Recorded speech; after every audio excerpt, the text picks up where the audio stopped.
Hello everybody, welcome into my latest live broadcast, and today is today's the 11th of January 2019.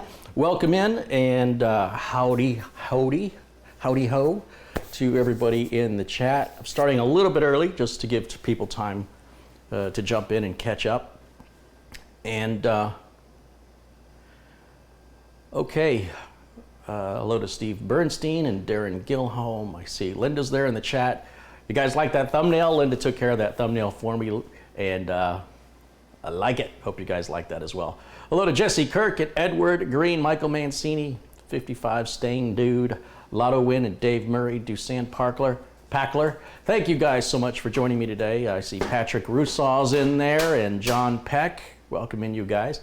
I have an appointment later today, so I cannot broadcast in my normal marathon vlogs that I normally do, but I've got a couple hours, and I see Wim there is in the chat. Speaking of Wim, you know, he sent me these chocolates from Belgium, and oh my gosh, in this box, so he sent me this box to give you an example. He sent me this box of chocolates from Belgium. I was like, that's cool, I've never seen that before. What I wasn't expecting is what was inside of it, which was almost like a stored display of chocolates. Like, there's a lot of chocolates in here. How cool is that?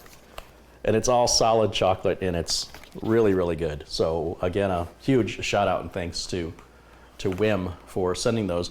In fact, the other chocolates that he sent, I've got another one over here. These almost look too good to eat. Look at that. They're pretty, aren't they? And it states that each one has got the signature of the artist who created it on it, but it's like a stamp. It's like a little stamp of, I don't know. You can barely see it on the chocolate there. But that's kind of a neat touch. And they're all, these I guess are stuffed with something. I'll show you.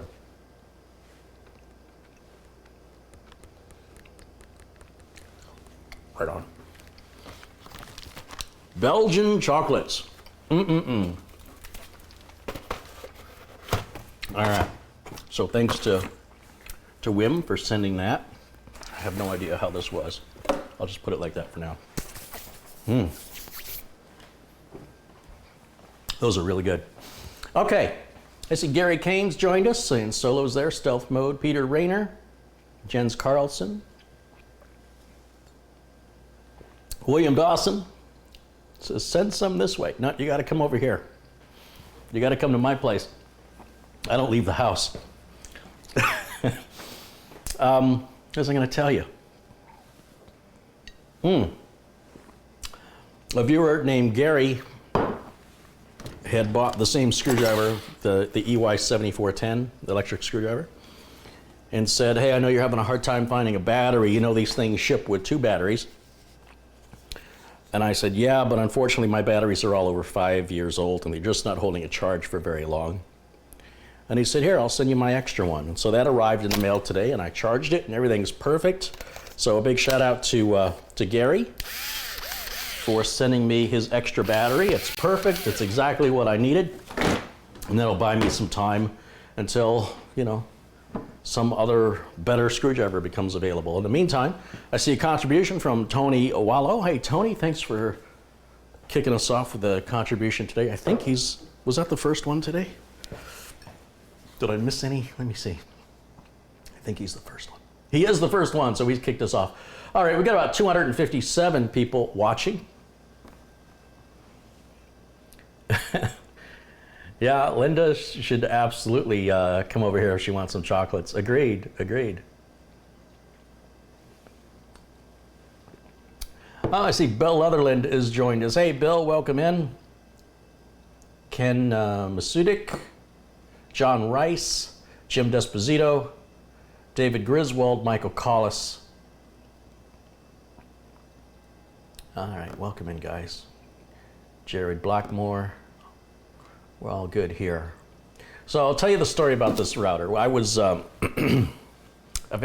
had this Asus AC88U router for some time now, and you know, immediately when I got it, I had issues with the 5 gigahertz channel dropping off, and I was going to RMA it since I've read a lot of forum posts of people complaining of the same issue.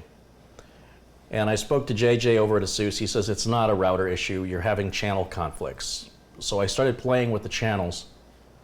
And after about an hour or 2 hours of messing around with it, it seemed to have stabled off, you know, I'm in a city where there's a lot of wireless routers and a lot of other traffic of that nature, electronic signals.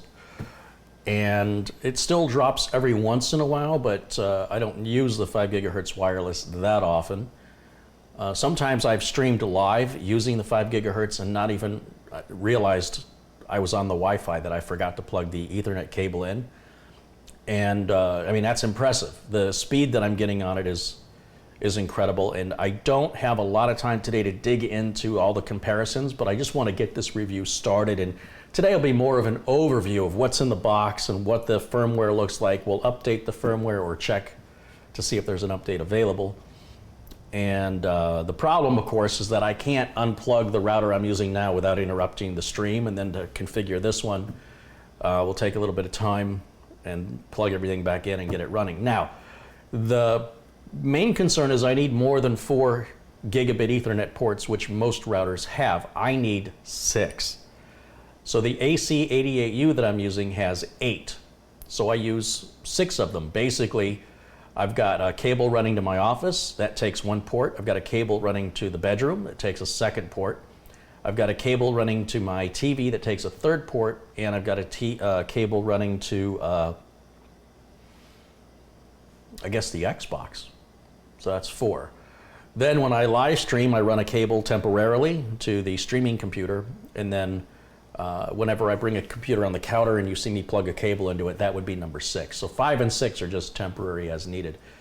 And I like the idea of having more than I need. I like the idea of having 8, but 6 will do. And this router is supposed to be faster. It's got something called Duma OS, which I don't quite understand. It's the firmware on the machine. Another thing I don't like on the Asus 88U, apart from the fact that every once in a while it drops the Wi-Fi, again, that's been pretty rare, but it shouldn't happen at all, is the the boot up time on it. It takes quite a while for the system to start up, initialize, and get, you know, you'll see the lights on the router.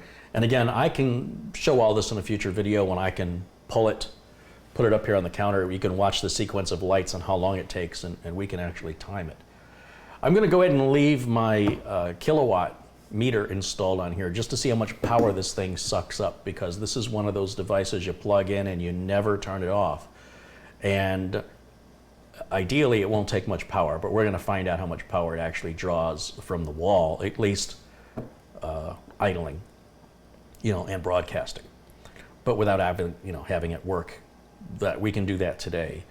And it was interesting because I was charging the battery for the screwdriver, and I was kind of curious how much power it's pulling from the wall on that. It didn't even hit 10 watts. It was like 9.5 watts to charge the screwdriver battery, and it does it in 15 minutes from empty to full. So that's nothing, which is good. It should be nothing. I don't expect rechargeable battery to cost more than buying some alkaline batteries or something like that. But let's see. Oh, I see Catherine has joined us, and Frederick Lundholm, and Gabriel Granados, Greg M., Andre Hernandez, Ralph Weishar, Rich Robbins. Hey guys, welcome in, Superman G. And there's Lurchicus. Scott M. has contributed $4.99. He says, have a couple of Cokes on me. Well, thank you so much, Scott. I appreciate that. Dave Stetzel joins us. Welcome in. Paul 1961, Malcolm Maxwell, Chris Chase, Eddie Milne, Terry McGill, L. Pope. So you know it's real because the shrink wrap is still on it. This arrived the other day, and I've been drooling, waiting for this day to open this and see what this bad boy looks like. Here we go. Let the unboxing begin. Oh. Now, I will tell you that from reviews that I've read prior to purchasing this, I probably don't need this router. This is really a router designed for gamers to get lower latency. That being said, a lot of reviews were recommending buying the XR500 if you're not a gamer, that you'll get all the benefits and miss nothing of the XR700. And if you are a gamer, and at that a very serious gamer, then and only then is it worth considering the XR700. So these are what the reviews say. Let's see if I agree with them. I would rather have more than I need. That's the kind of guy I am. Like I said, I'd rather have 8 ports when I only need 6, but I sure as heck don't want 4 because then I have to add a switch and it's just a nightmare of cabling and plugs that is already bad enough as it is. So let's see how we get this thing out of the box here. Let's see. It looks like it's going to go this way. Ooh. Now, I remember when routers were this big. This is a technology that's not getting smaller. This is technology that's getting bigger.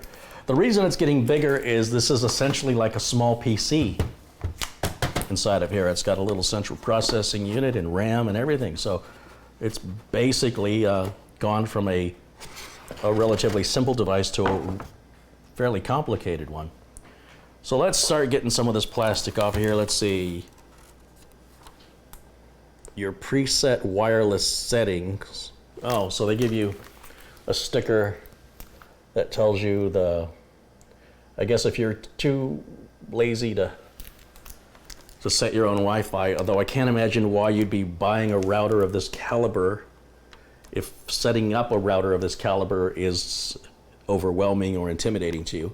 So that doesn't really make any sense, but whatever. I mean, you got to know a password to start with, though, you know, just going with the default admin, you know, login and password would have been fine. Like I say, anybody buying a router of this caliber would either know how to set it up or they could afford, theoretically, to pay somebody to set it up for them.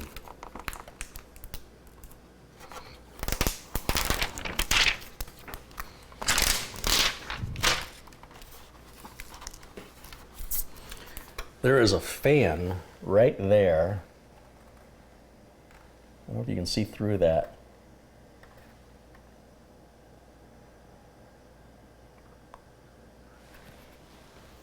So I guess you don't want to set stuff on top of this. This is a screen, which I imagine is going to look really dusty in my house after a week or two. I'll have to keep an eye on that.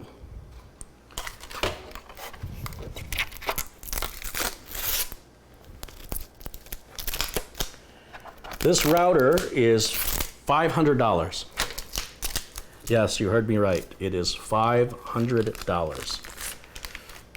The way this came about was I was reading a news article that ASUS had recently upgraded the AC88U to a newer model, and they were moaning that it was $349.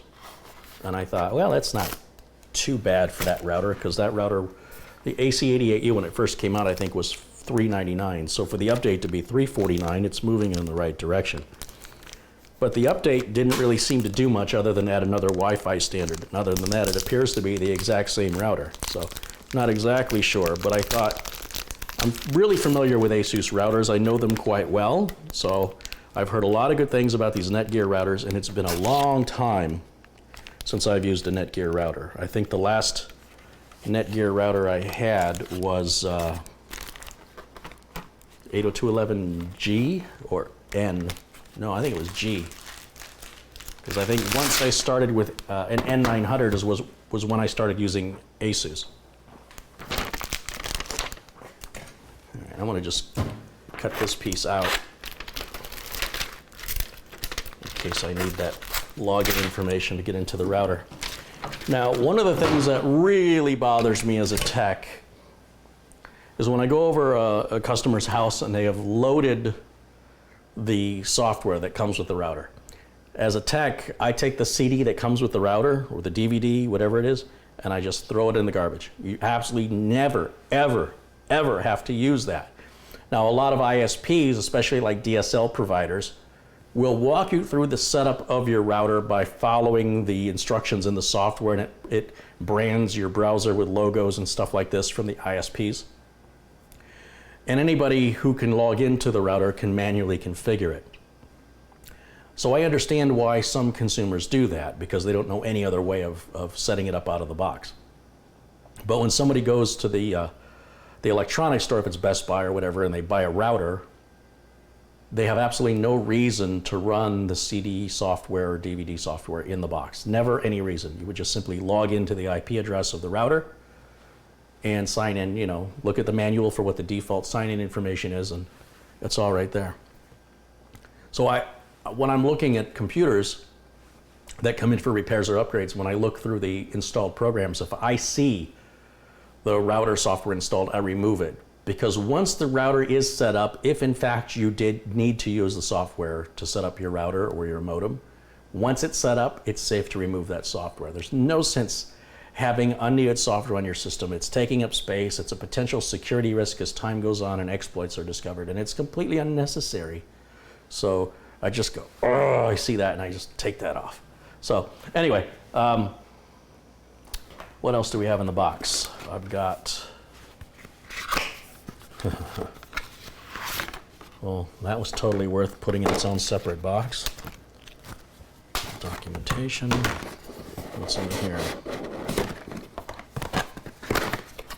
In here we have a flat Category 5 cable. Is it, well, what is this? Well, it's an Ethernet cable and it's flat. I don't like the flat cables. They've always reduced the transmission speeds of the connections, in my experience, but I'm seeing them more and more, so maybe they've got that figured out now where it's no longer an issue.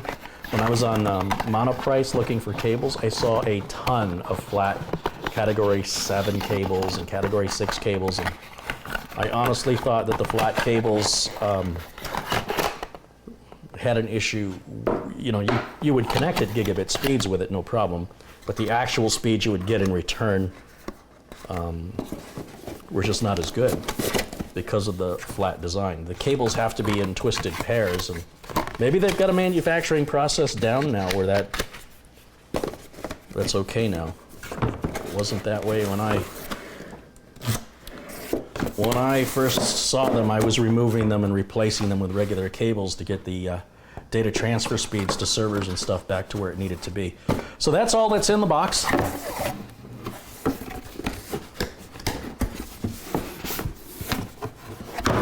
There's the box, there's the unit. Looks just like, wow. I wish there was a better way I could show you the top of this, because what I'm looking through this screen and seeing is a very large heatsink running all the way across with the fan right there in the middle of the heats. Well, there's a heatsink right here. There's the fan.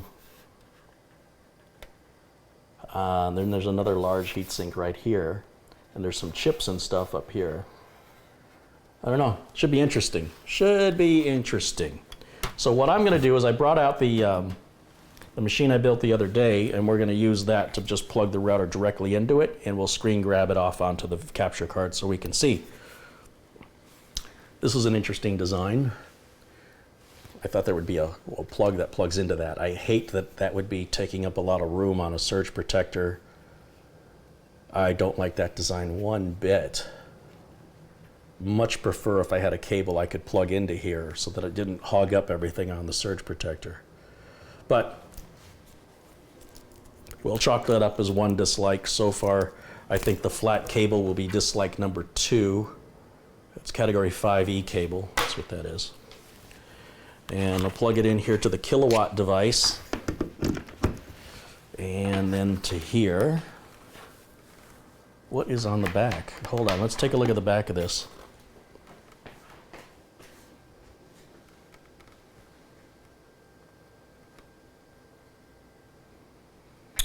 So we've got our 6 Ethernet ports here, Gigabit.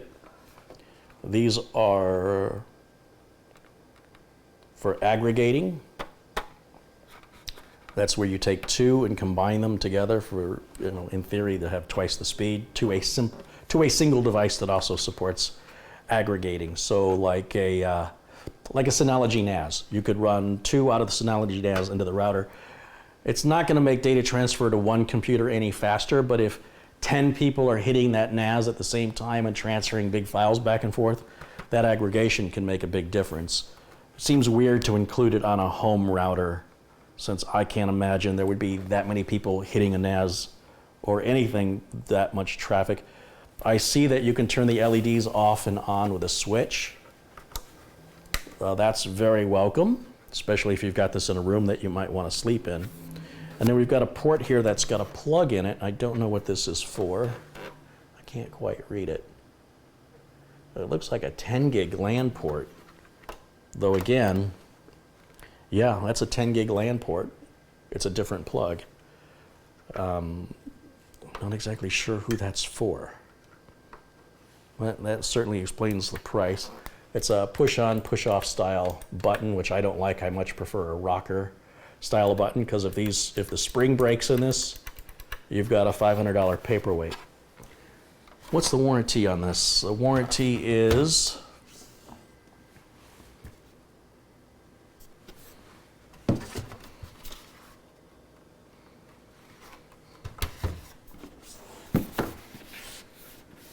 I'll read what some of these specs say here.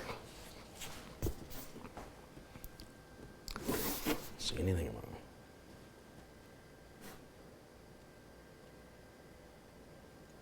it? It just says you can pay to extend your warranty. Warranty information is at netgear.com/warranty. Okay, good to know.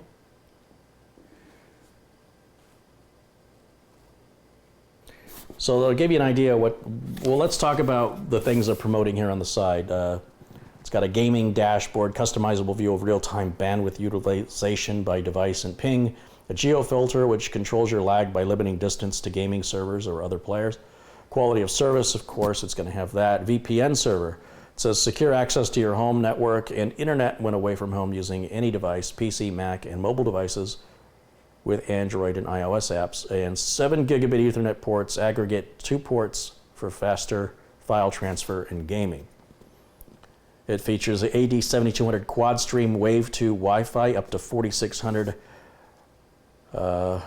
60 gigahertz plus 1733 at 5 gigahertz plus 800 at 2.4 gigahertz. See, they add all those numbers up to get the 7200. The 60 gigahertz 802.11 AD is for blazing fast downloads and backups. Now the AD Wi-Fi is that one I was talking about the other day, where you've got to be like 10 feet or closer to the router, direct line of sight. You might as well plug in a cable at that point as far as I'm concerned. So AD, I don't see any use for that, me personally. Powerful 1.7 gigahertz quad core processor on this thing. And that's for 4K UHD streaming, gaming, or anything you throw at it. High performance active antennas, better Wi-Fi coverage, and faster speeds. It's got a 10 gigabit SFP port, which can connect to the NETGEAR SX10 gaming switch for lower latency wired gaming. And for use up to 10 gig internet connectivity, requires a compatible SFP module or DAC, which is not included. So, okay, so it's got the port, but if you plug it in, it won't do anything. It's got 2 USB 3.0 ports. It's got Plex media server built in, cloud drive built in, so you can create your own cloud. You can plug an external drive into one of those USB 3 ports, for example, and configure it for login and password information, so you can log in from anywhere in the world, have access to your stuff. And if you do that, make sure you're always up to date on your firmware, because there's always going to be exploits discovered that could potentially put your data at risk. And then there's the Nighthawk app, which is an app that makes it easy for you to set up your router and get more out of your Wi-Fi. So that's that side of the box there. And then they've listed the technical specifications on this side of the box right here. 512 megs of memory and a gig of DDR3. Remember, I said it's basically a small computer. That's exactly what that is. And at that, pretty powerful small computer when you consider. But I am concerned about the fan and the potential noise that could make if this thing starts to get hot. Scott M is, oh, I already said that, right? Scott M contributed $4.99. Thank you, Scott.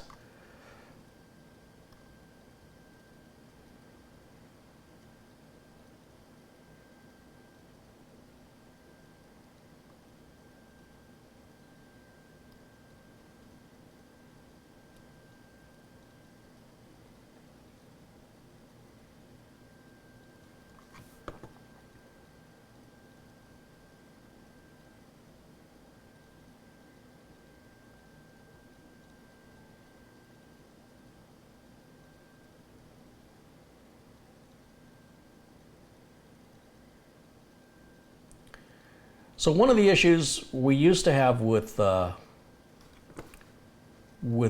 Ethernet cables is that the wires, the twisted pair wires, would then be twisted amongst themselves within that round cable. If you've ever taken apart a regular Ethernet cable, if you've cut one and looked at it, you've got twisted pairs that are twisted among other twisted pairs.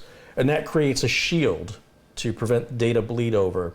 And on a flat cable, the wires, instead of being twisted among each other, the twisted pairs are set side by side. And that created a loss of frequency through the cable. And let me just do a quick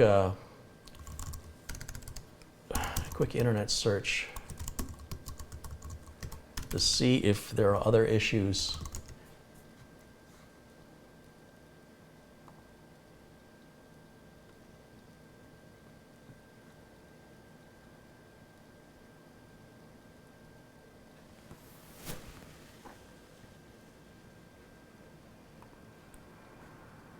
Okay, so here's a website, and I'll put a link in the chat for people who want to learn about it if you guys don't know about the potential issues with these flat cables. Now again, this may have changed since I started, when I first saw them many years ago, but basically the website states here that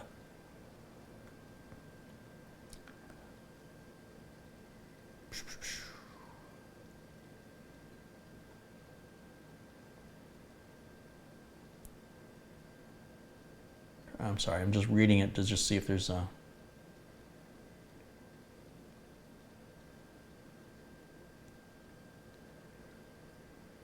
Due to multiple layers of wires and other material which are often used to reduce heat inside of a round cable, a fractional amount of heat is generated on a flat cable. This happens because of the motion cycles that are repeating in the wire, and such process does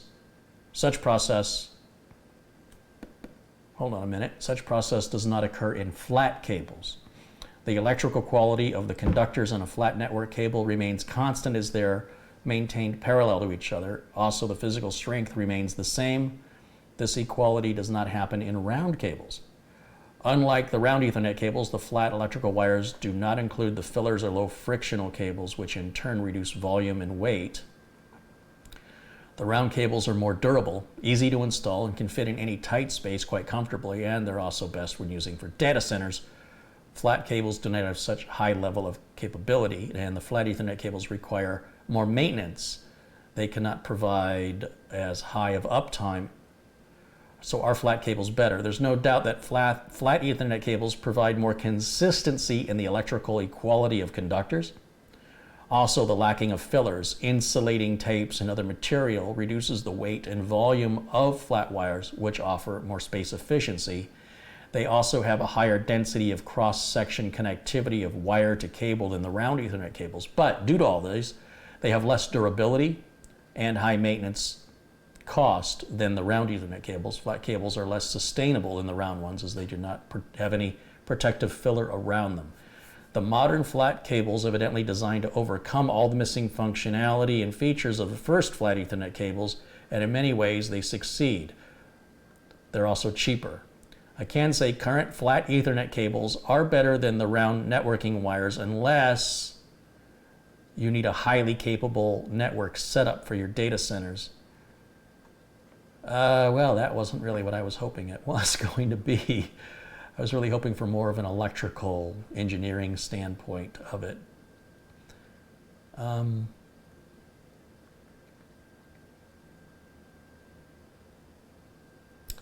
It doesn't really seem to be the same concerns as they used to have. That way, at least that much I can ascertain.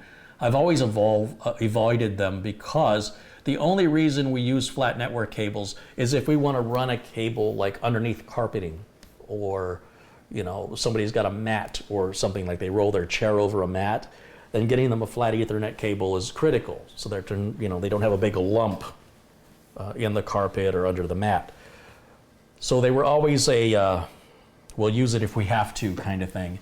And like I said, recently when I was looking at Monoprice, I saw almost more flat cables available than regular round ones. And this simply may be a case of an old school mentality of me sticking with what I know and having a bad first experience with the first and second generations of these flat cables and the problems that came along with them, which was primarily data transfer speed, was lost. As far as damage to the cable, it's hard to say. It depends on, you know, if you're someone who's constantly moving it around. Like you see me bring cables out all the time and plug things in temporarily. Flat cables are not ideal for that. They're more prone to damage in that way. But if you're going to, you know, set it and forget it, I think it appears from what I'm reading online that that'll be just fine without any concern of data loss. So that said, the round cables aren't perfect either, but our main concern was getting the fastest speed possible. And that's why we, at that time, in the way that I was taught, our focus was on efficiency and, you know, making sure that the data throughput was the maximum for the end user experience. And flat cables, if we saw them in the workplace, we removed them and replaced them with round ones. But that's been over 20 years. So apparently these problems have been resolved. Good to know. Covered a topic I didn't even know I was going to cover today. Matthew Rio has contributed $10, and he says, Salute de Montreal. Welcome in. Thank you for that. Is it Michael or Michelle? And a contribution came in from Michael Lee, $2. He says, I recommend Aris Motorola. Well, that's a modem, but okay. Van Laird has contributed £2. Thank you guys for your contributions.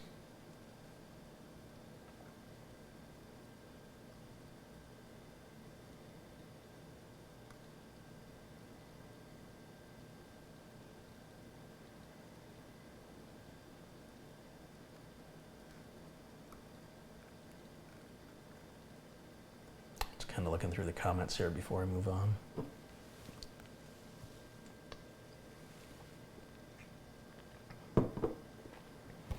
Brian Davis says, I made one of your pizzas today for lunch and it was great. Well, you obviously have refined taste. I'll tell you what, that's the great thing about making it yourself. If you don't like it, whose fault is that? You're the one who made it. That's why I think places like Chipotle and Subway and, you know, Blaze Pizza or Mod Pizza, these places where you tell them how to make it, of course the reviews on Yelp are going to be good. You told them how to make it. Anyway, let's get this thing fired up. Let's see what it does. I'm going to run an Ethernet cable here to this machine.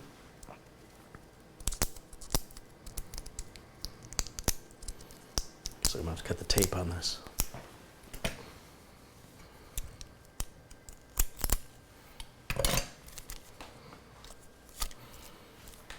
It's very light. It's a very light cable. You know, it feels like the old school cloth tape measures. That's what it feels like. It looks like a standard 6-foot cable.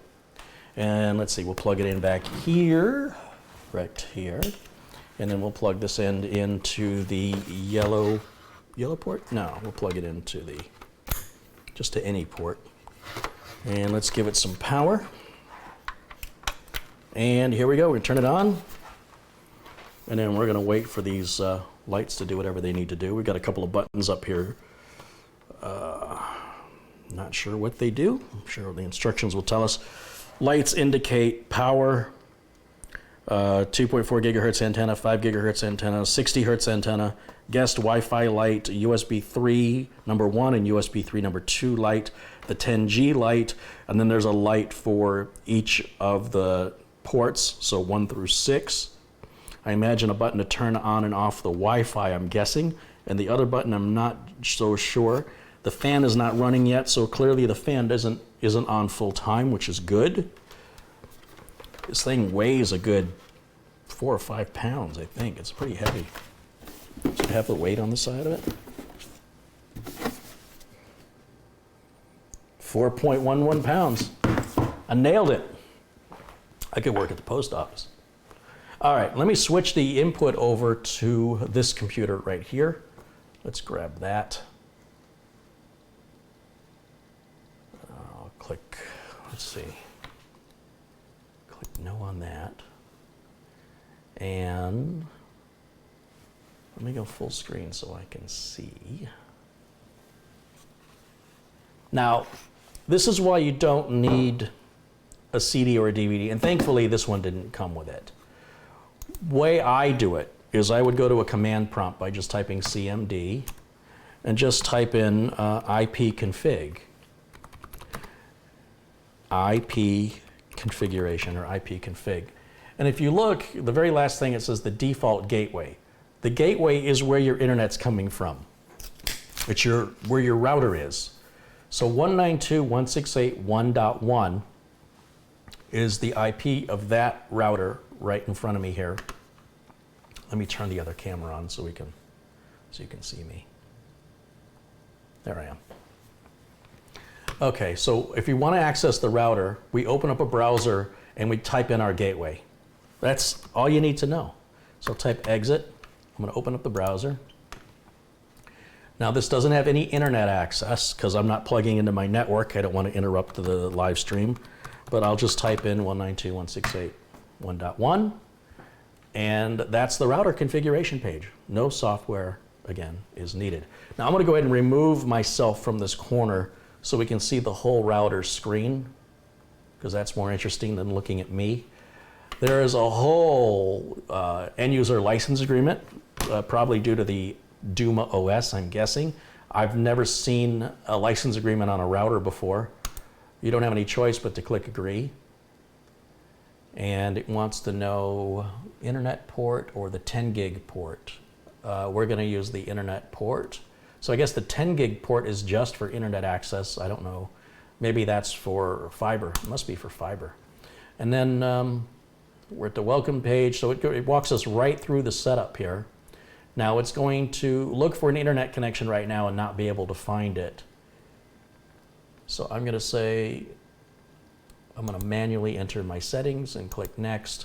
Now normally, you wouldn't need to do this. Normally, you wouldn't have a router already hooked up like I'm doing, and this would just configure itself.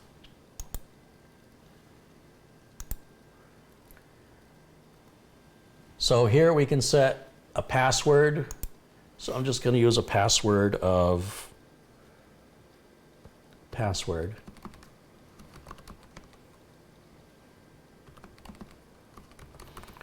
And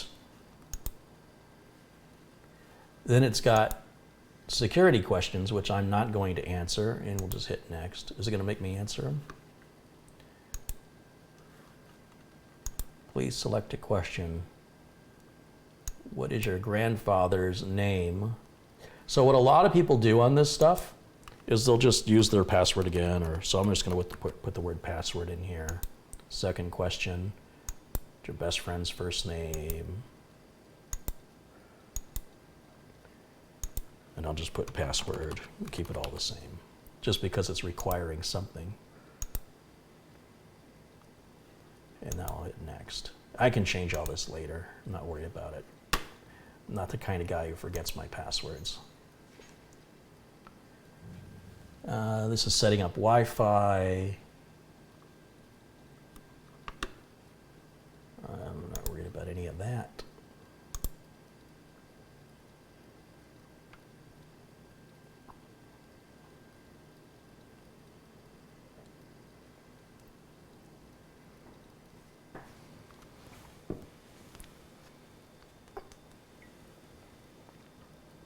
Not sure what's taking so long here. It's a little far away for me to read some of the smaller text.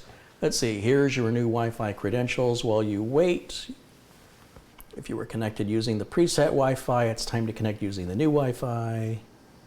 If your browser doesn't redirect after 2 minutes, reload the page. Wow, 2 minutes. So this is one of my issues with these high-end routers, is they tend to be a little bit sluggish in the rare occasion that you need to change anything.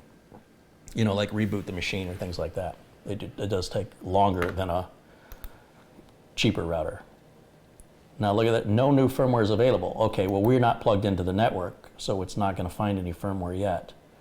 And obviously it's trying to go to NETGEAR's website to display this page, and it can't achieve that because we're not plugged in. It wants me to sign in, which should be the admin and password login. See what this looks like.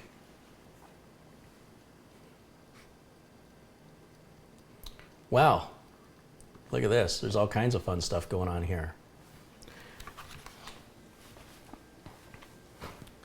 Duma OS is a state-of-the-art router operating system designed to optimize your home router's connection and crush lag.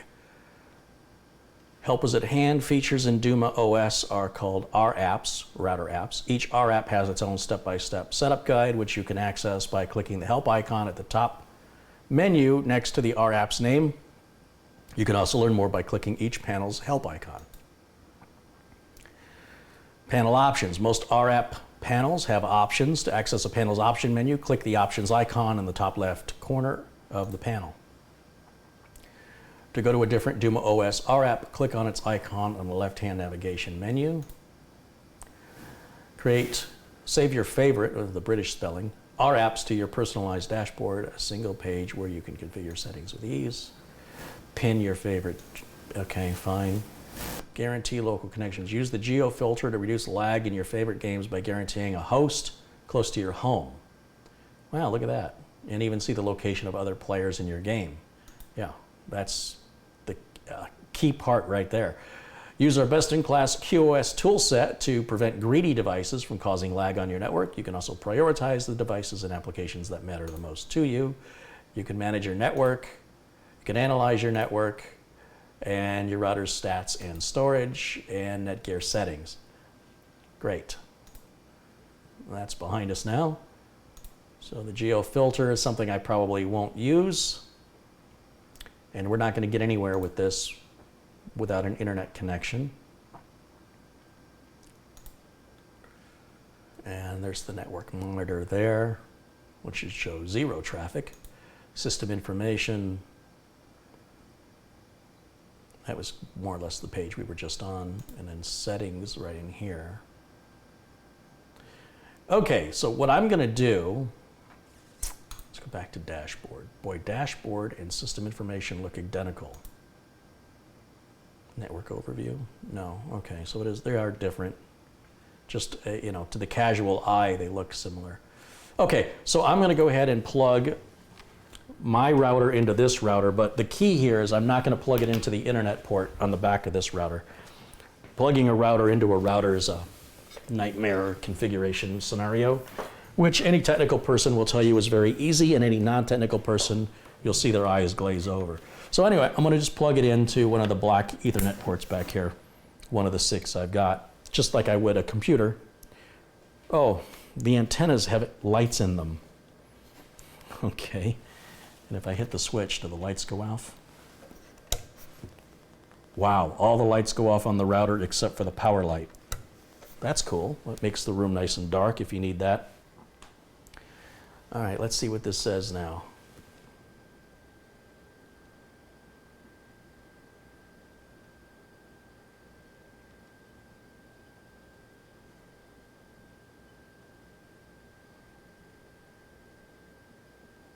Not sure what it's doing. What I would do when plugging a router into another router would be to disable DHCP, so I don't have an IP address being assigned. And we could have an IP address conflict as well. Now that I think about it, I might already be on 192.168.1.1, so I need to change the settings, or I could be causing myself a little bit of an issue, even with my broadcast. If I'm overlapping IP addresses, again, plugging a router into a router, this is part of that nightmare I was telling you about. I could end up locking myself right off the stream. But yeah, you know what? I'm going to unplug it here for a minute and make a couple changes. What I can do, I can use the yellow port on the back of the router, which is intended to be my source internet. But in order to do that, I have to tell it in this page right here, I have to tell it not to apply DNS, or I've got to make sure that I change the DNS entries to a different, I'm sorry, not DNS. I need to make sure I change the IP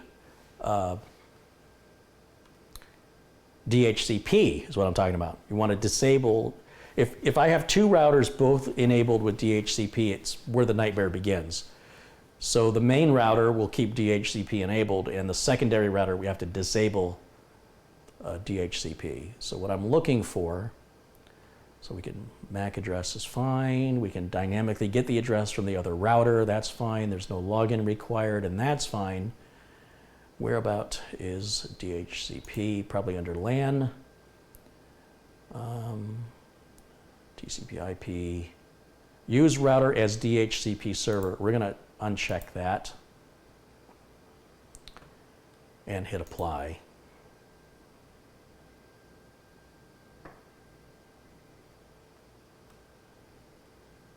And then I can plug the router into the internet port on the back. And let's see what happens. That should be okay. It's been a long time. It's been a long time since I've done this, and like I said, it does get complicated, and I want to be careful that I don't log myself right off the network with an IP conflict. I think I'm good now. Let's see. I don't know yet.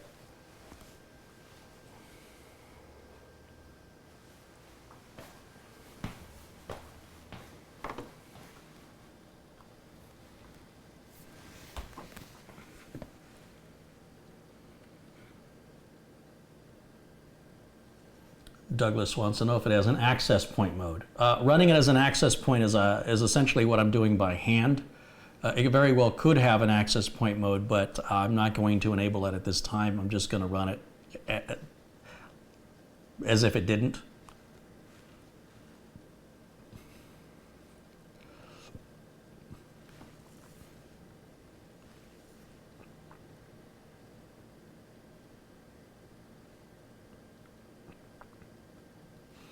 Wim says the Geofilter option is useful with your Xbox gaming. It can be used to reject players automatically outside of a certain distance range and thus improving multiplayer map loading.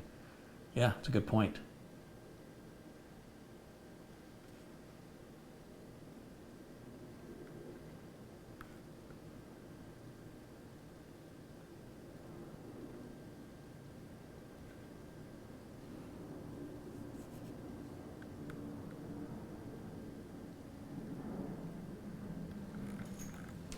Not sure what it's doing right now, what this delay is all about.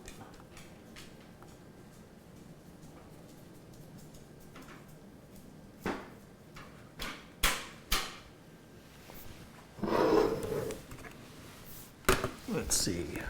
We refresh the page. Oh, I think the IP address might have changed. That would make sense, because instead of 192.168.1.1, it will be getting an IP address from my other router. So let me step around the table so I can, oh wait, I got the keyboard. I can do it here. We'll do CMD, IP config, and see what our router or gateway is not listed now. Why is it not listed? IP config, let's do this. / I gotta spell right. IP config / renew. That'll force it to go out to the router and get an IP address.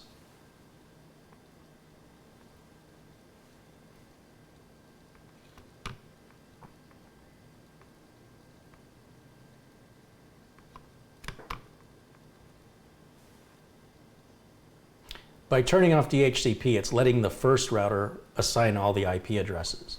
Again, normally you would not plug a router into a router.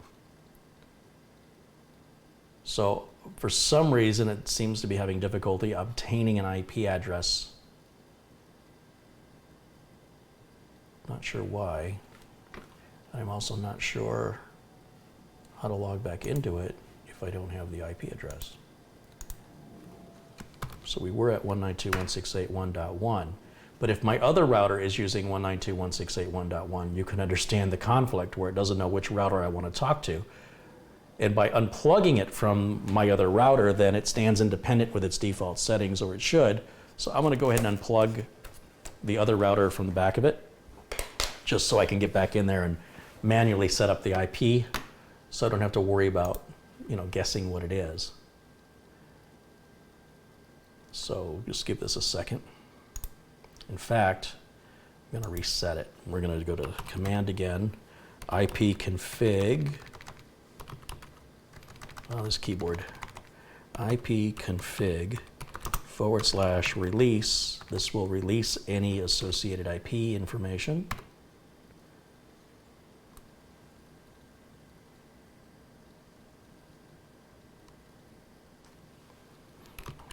Config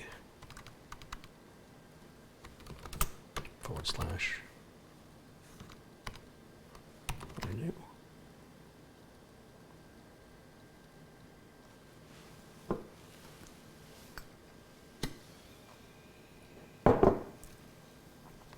Well, you can certainly understand my dilemma now because I've disabled DHCP.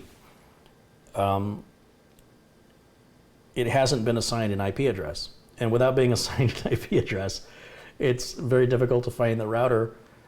So what I can do is I can reset the router back to factory settings.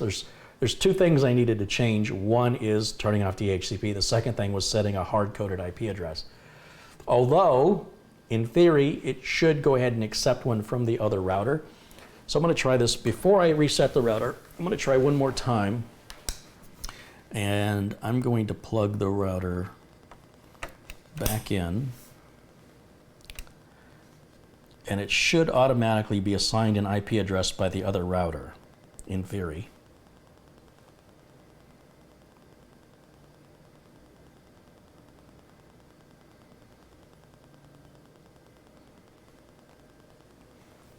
We'll get it figured out. After you do this about a half dozen times, it's super easy. Bo Hagren says, hey, Carey, I have received my case badge today. Thanks so much. It'll be placed on my PC right in front of me so I can enjoy it all the time. Thanks again. I like your shows. Hey, thank you for the update. Thanks for letting me know. Yeah, so if you do an IP config and you see an address that starts with 169, that's a default address that will appear when it cannot obtain an address. And that tells you essentially you've got nothing, you've got no connection. So don't be fooled thinking, oh, everything's fine now. Yeah, I kind of hosed myself by not manually plugging an IP address in apparently, although I don't know why it's not assigning one. So what I'm going to do here is I'm going to turn the router off momentarily and let it reboot and hope on the reboot it'll obtain the IP from the other router. But if this router is using the same default IP address on the LAN side, because remember that the address it's going to be getting is coming from the WAN, or the wide area network. And then, so you've got two different IP ranges. You've got the IP range that your internet service provider puts you on, then you've got your local IP range, which is what you have in your house. And that router is acting as a firewall, and that's preventing hackers from, being able to type in your ISP's address that they've assigned to you and then getting into your system. And that's why you never want to plug a computer directly into your modem, because you have a software firewall built into Windows, but it's nowhere near as secure as a hardware firewall built into a router.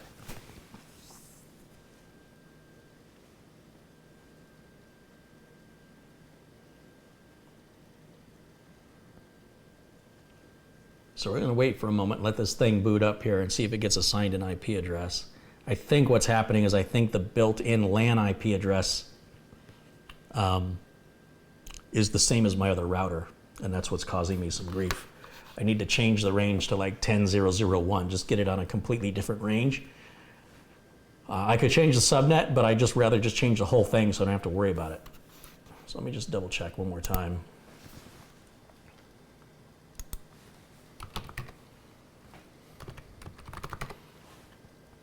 Yeah, we're not getting assigned a gateway here. So that is because this router is not assigning it. It's supposed to be assigned by my other router. It's not feeding in here correctly. So give me a second, I have to think about this for a minute. I'm gonna reset this router. And the way I do that, I'm just gonna put it back the way it was out of the box. Again, if you're not plugging a router into a router, if I was just setting this router up all by itself like a normal person, I wouldn't be running into this little configuration loop that I'm in. Oh, that's just not quite small enough. But it's a good lesson to show you guys how to handle it. It's not that big of a deal. I need a small little pin or something, just a paper clip, I guess, will work, to put into the reset switch hole in the back of the router.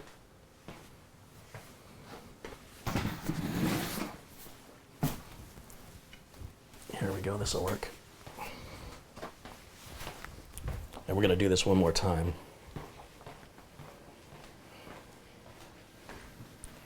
All right, reset. Probably have to hold reset in for 10 seconds, I'm going to guess. Maybe watch for some lights on the front to change. Okay, power light's blinking on and off. That should be resetting. And I'm going to unplug my router from the other router so that I can get it back to how it was. And then I'll manually set an IP address on the router, and we'll do this one more time the right way. How about that? What a concept.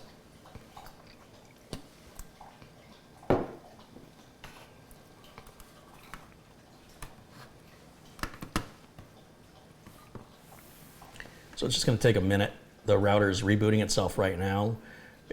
I can't really tell if this router takes longer to boot or less time to boot than the ASUS router, but that'll be something I can cover in a future video. Obviously, I have to have a router hooked up to stream, so they'll have to be filmed individually and then video edited to compare the time. So right now the power light's just blinking off and on.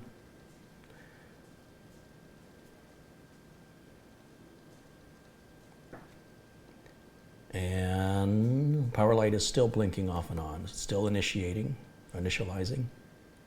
Tony Wallows contributed $4.99. Hey, thank you, Tony. Here we go. Now lights are coming on. Now let me type ipconfig and see if we got assigned anything. Better. Okay, so now we're back to square one again. So we're gonna go back to the router. First of all, let me get bigger page here so I can see what I'm doing. And we'll go 192.168.1.1. And again, it's just like it came out of the box. That's why you want to avoid hitting a reset button. Like if you're calling tech support, it's fine to unplug it and wait a minute and plug it back in. But if they're telling you to hit that reset button, then you lose all your configuration settings.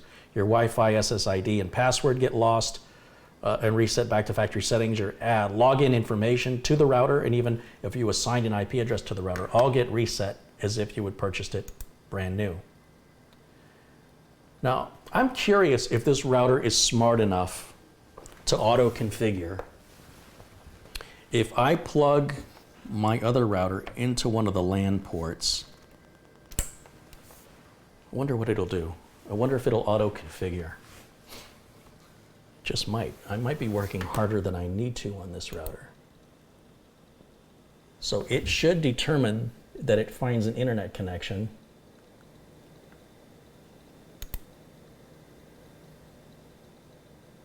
Oh, okay, well this is an interesting dilemma. It wants me to plug it into the network port, and I'm afraid it's going to have an IP address conflict, but again, let's give it a shot and see if this Duma OS is smart enough to do automatically what I've traditionally always done by hand. I've never seen a router that was that smart, so let's try it and see. We'll hit try again. Huh, not a good start.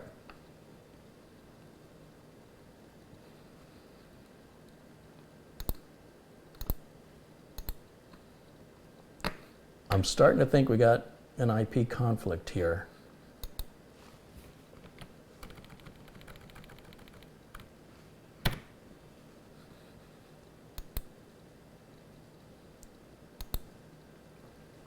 Let's see what it does now.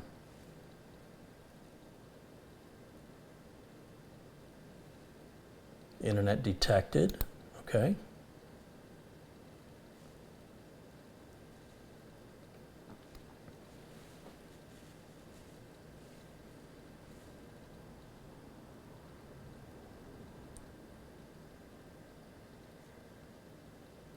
is pretty interesting.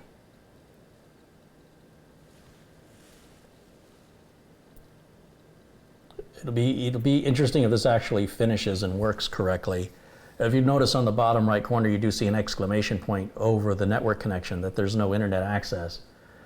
And I've never seen a router smart enough to determine that it's plugged into another router. If this router can do that, that's pretty darn cool.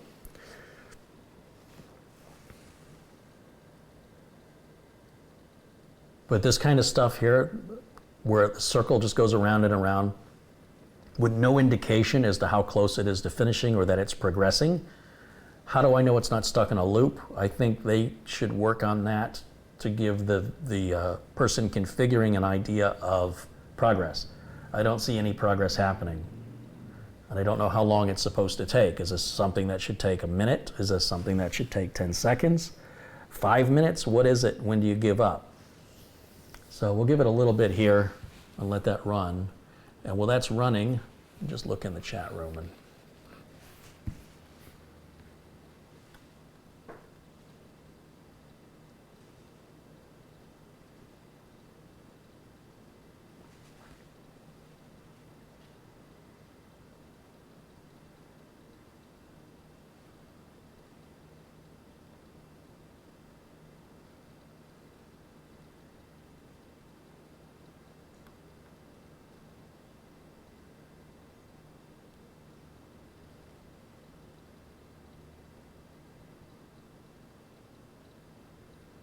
okay, so it did finally finish. It took quite a while, didn't it?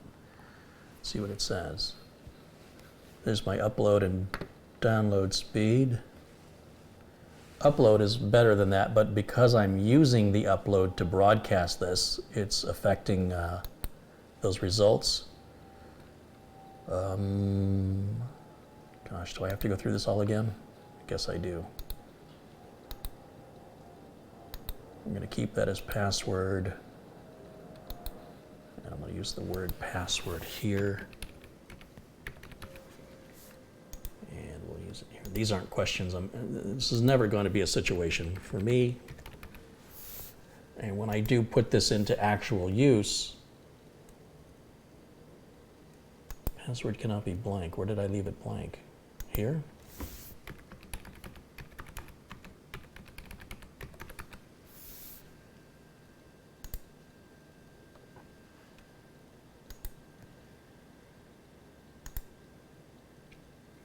All right, so this will be the finalization of setting up the Wi-Fi, SSID, passwords, login for the router, and those security questions. Now, when I actually go to replace my current router with this router for further testing, I will be hitting that reset switch and going through all this one more time just to go through the automated processes as much as possible and make sure that it gets the correct bandwidth measurements without me streaming, you know, so that it's much more, it's tuned properly.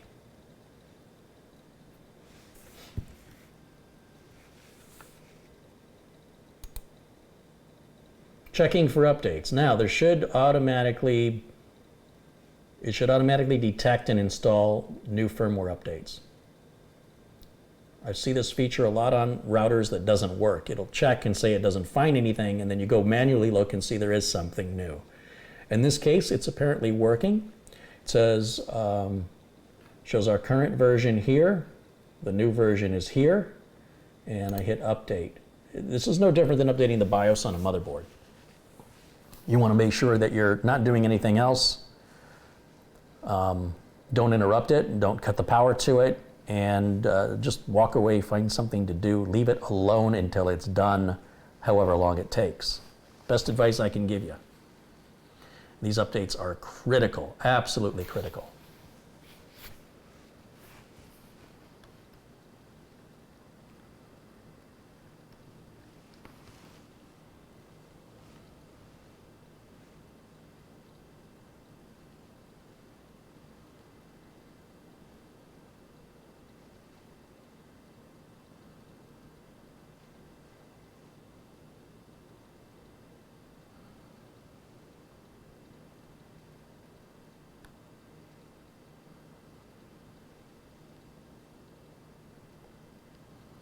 Michael Lee has contributed $10. Hey, Michael, thank you for your support and contribution to the channel. Let's make you a moderator.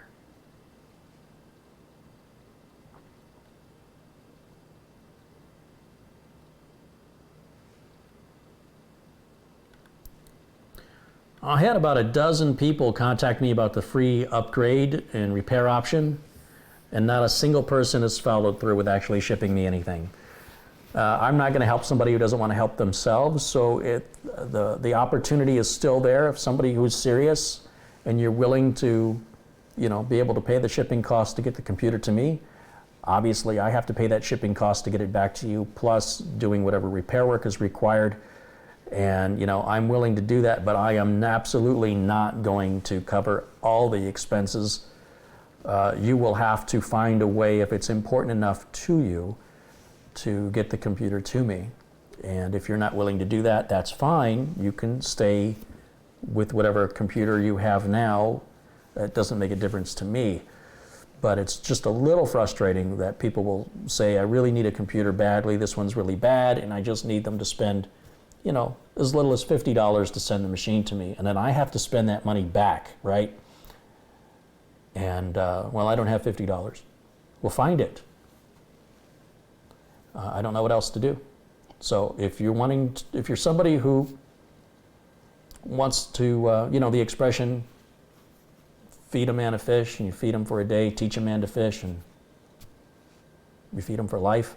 It's kind of that sort of thing, except in here I'm trying to help people who have a little ambition, but perhaps not a lot of money.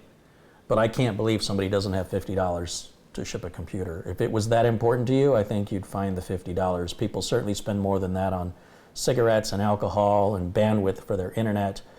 I've seen people spend more than that on a dinner. So, well, you may not be of financial means. I guarantee you could come up with $50 if it was important to you. So all that's telling me when you say you can't do it because it's too much money is it's not that important to you. It's only important to you if it's free, then, that's not the kind of person I want to help. And I realize there are always some exceptions to the rule where people may be unable to work, but everybody's got some form of an income coming in. And if I'm going to be making a sacrifice to pay for the shipping back, and I'm going to be making the sacrifice in the time and labor and parts to upgrade or repair your computer, the least you can do is get it to me. So anyway, if anybody wants to take me up on that, my email address can be found at tech-vets.com, and we can work it out. But every single person has fallen through that has agreed to send me their computer. Not a single person has done it. Rob Gurley has contributed $5. Hey, Rob, thanks for the support. And Jan Giddings has contributed £1.99. Thank you to Jan as well for supporting the channel. Looks like the firmware is updated, so let me go ahead and click next on that.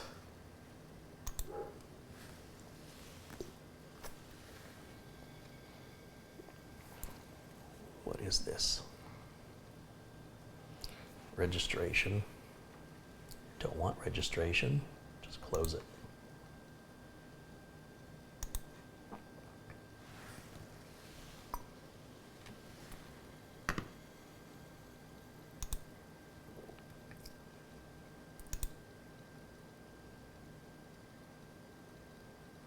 So these are YouTube videos from NETGEAR, which if you want to watch them, just go to NETGEAR's page here on YouTube.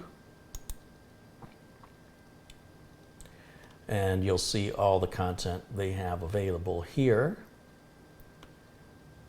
for their different models of routers. And that's all it's doing is it's pointing me to their YouTube channel for these instructions. So we're going to just pass that. Well, what's the password to the router now? Let's cancel that. I don't want password recovery. I don't know why it did that. Let's go back to login. I was expecting a web screen login, not a pop-up. So admin and password is what it wants here to sign back into the router as the administrator. I'm used to the ASUS router. It doesn't do it like that. The ASUS router comes up with a page like this, but it's just got login and password on it. It doesn't have a pop-up.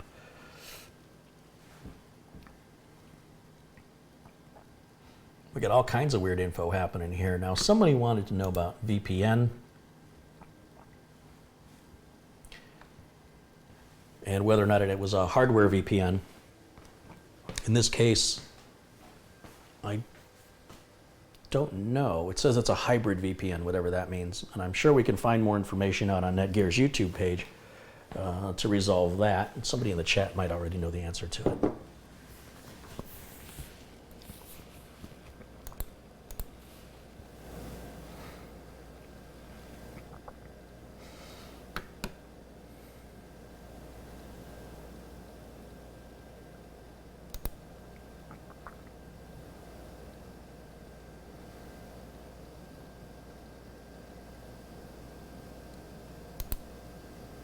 Network monitor.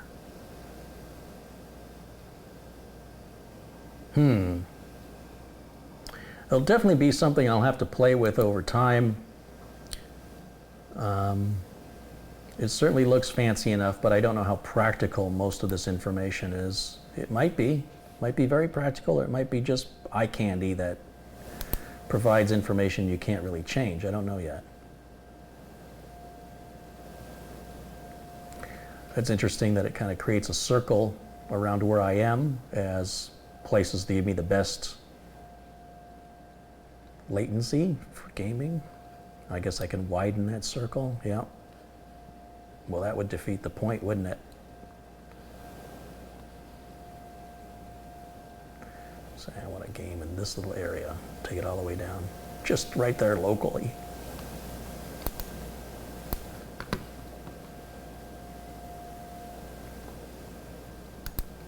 Yeah. And then back up to the dashboard. Yeah, so until I actually start using it, there's just a ton of information being provided here. And like I said, I don't know how much of that information is actually useful. It does remind me a bit of the Synology NAS with the CPU usage meter. Again, I'm not sure why the CPU usage on the unit would be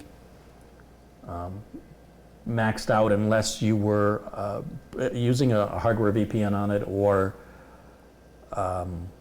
you know, some other built-in software for the cloud and things like that. But even that shouldn't require much CPU usage, so I'm not exactly sure what else the CPU would be used for in here. It's pretty interesting.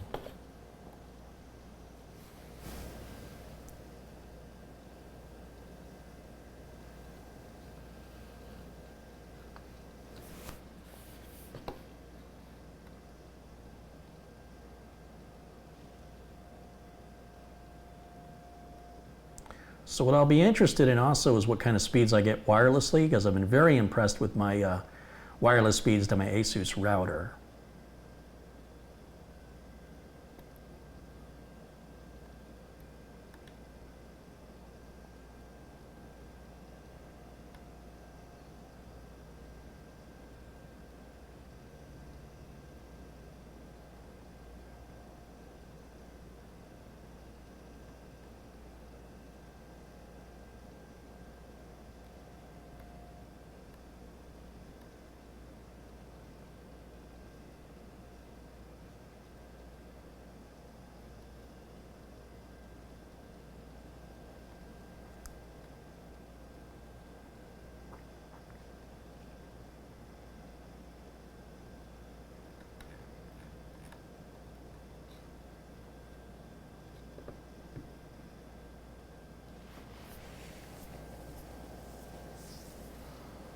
Okay, fascinating. All right, let me turn the camera back on.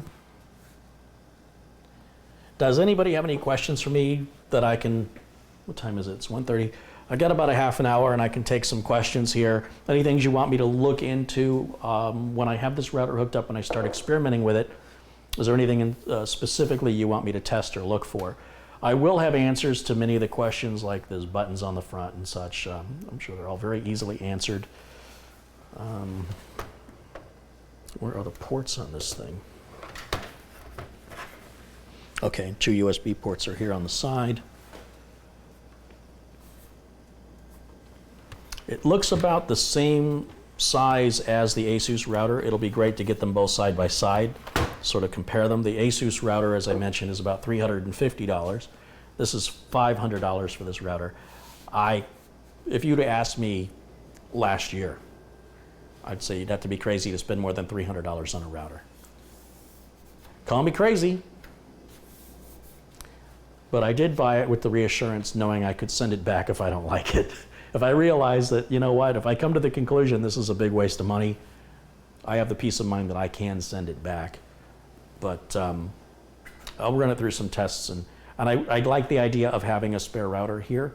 Ideally, I will use this router on a daily basis, get to know it as well as I know my ASUS router, put the ASUS router away, keep it as a spare if something should happen, I could fire it up. Or when I travel, such as going to Michigan and I plan on filming and streaming there, I could bring it with me and expand my Wi-Fi of wherever I'm at. So those were the justification ideas happening to make that purchase.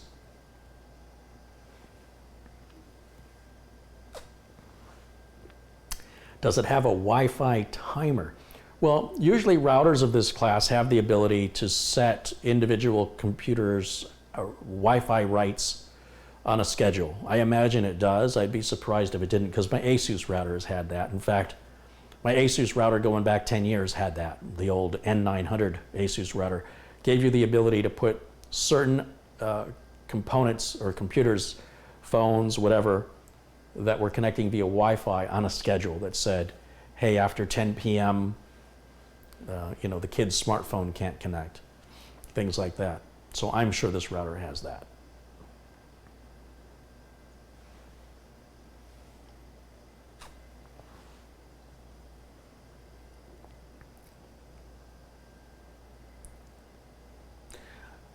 Kieran Blackburn says a hybrid VPN combines multi-protocol label switching and internet protocol security-based VPNs. The IPsec VPNs are a backup to your MPLS VPN. Well, that just cleared that right up. If anybody wants to explain that in English, I'd love to read it. Is the fan running now? No, the fan is not running now. It appears to be temperature controlled. Is NETGEAR better than Ingenious? I'm not aware of an Ingenious router of this caliber. Typically, the Ingenious stuff that I'm aware of is for extending Wi-Fi to places far away or a distance away, especially outdoors. So for example, if you had a big backyard or you had a guest house and you didn't want to run a cable to the guest house for internet access, you could set up some of the Ingenious Wi-Fi dishes and just beam them right into the other building, into a garage or a barn.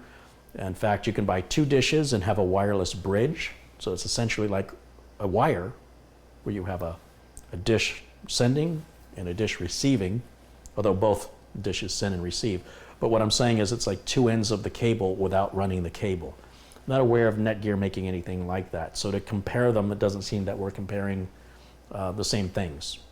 So just 2 different manufacturers going after 2 different product niches. For NETGEAR, it's home and gaming routers. For Ingenious, it's mostly extending the range of Wi-Fi for homes and businesses, and mostly businesses.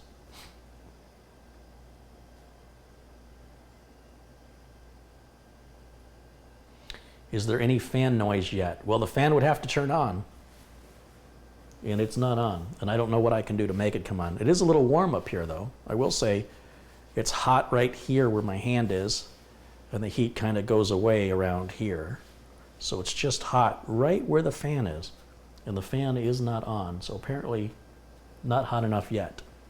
What if I just keep my hand over it? If I suffocate it, that'll force the fan on.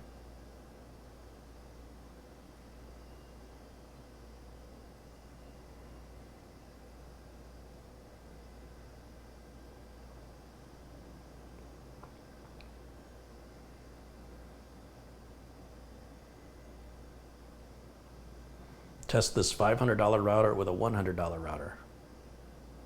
Well, what's the point? I mean, how do you test a router's functionality against a router that doesn't have the functionality to compare it to? It's really about range and speed. For me, I want the biggest range as possible. I want to be able to take my smartphone on Wi-Fi and walk out past my neighbor's house and still be connected to the router in my house. That's what I personally want. For somebody that lives in an apartment building, you wouldn't want this. You would want that $100 or $40 router. You want the limited range, because otherwise you're broadcasting that extended range into your neighbors above you, below you, to your left, to your right. You're just surrounded by people, and some of whom might try to connect to you and hack you. So in that case, smaller range is desirable. In my case, I want that bigger range. Now, even if I don't need to go outside that often and access my Wi-Fi, what it does do is it makes the speeds faster in my house, right? So if the signal is so strong it's going 2 houses down, that means within my house I'm going to have 4 bars everywhere, let's say, which means faster connection than if I had 3 bars or 2 bars within the house. And so that's why, for me, I want the strongest signal possible, because I'm constantly moving large video files back and forth from one PC to another for editing, or to the NAS, and of course streaming to YouTube. As I mentioned, I have streamed wirelessly and not even realized I was doing it. The wireless speeds I achieve, I can't tell you right now, because I'm wired on the streaming computer, and if I disconnect that, I lose my stream as it shifts to the other adapter, to the Wi-Fi adapter. But I want to say it's connecting at 1.2.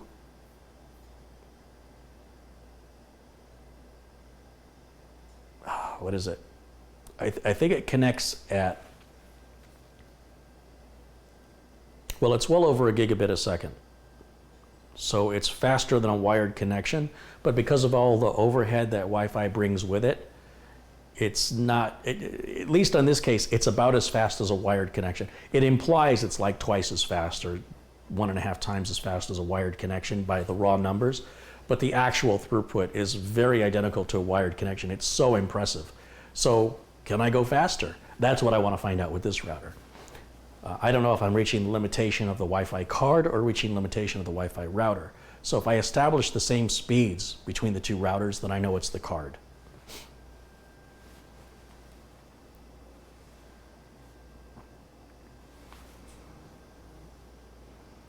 What do I do with my mouse? Just had it.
I'm just looking through some messages. The appointment I had is being postponed, so I may not be in as big of a hurry as I thought I was going to be, which is good. It means we can stick around a little longer.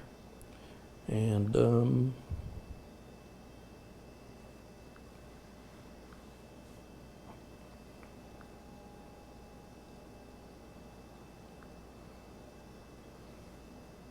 not sure what that link is to. It's not opening properly.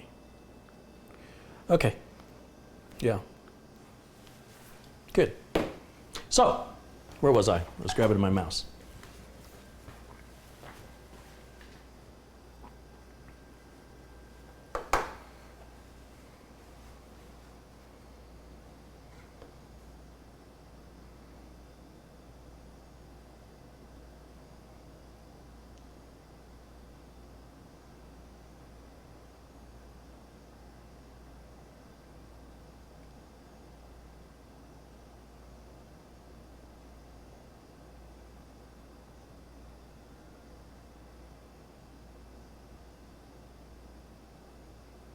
Can you ever be too close to a router? No.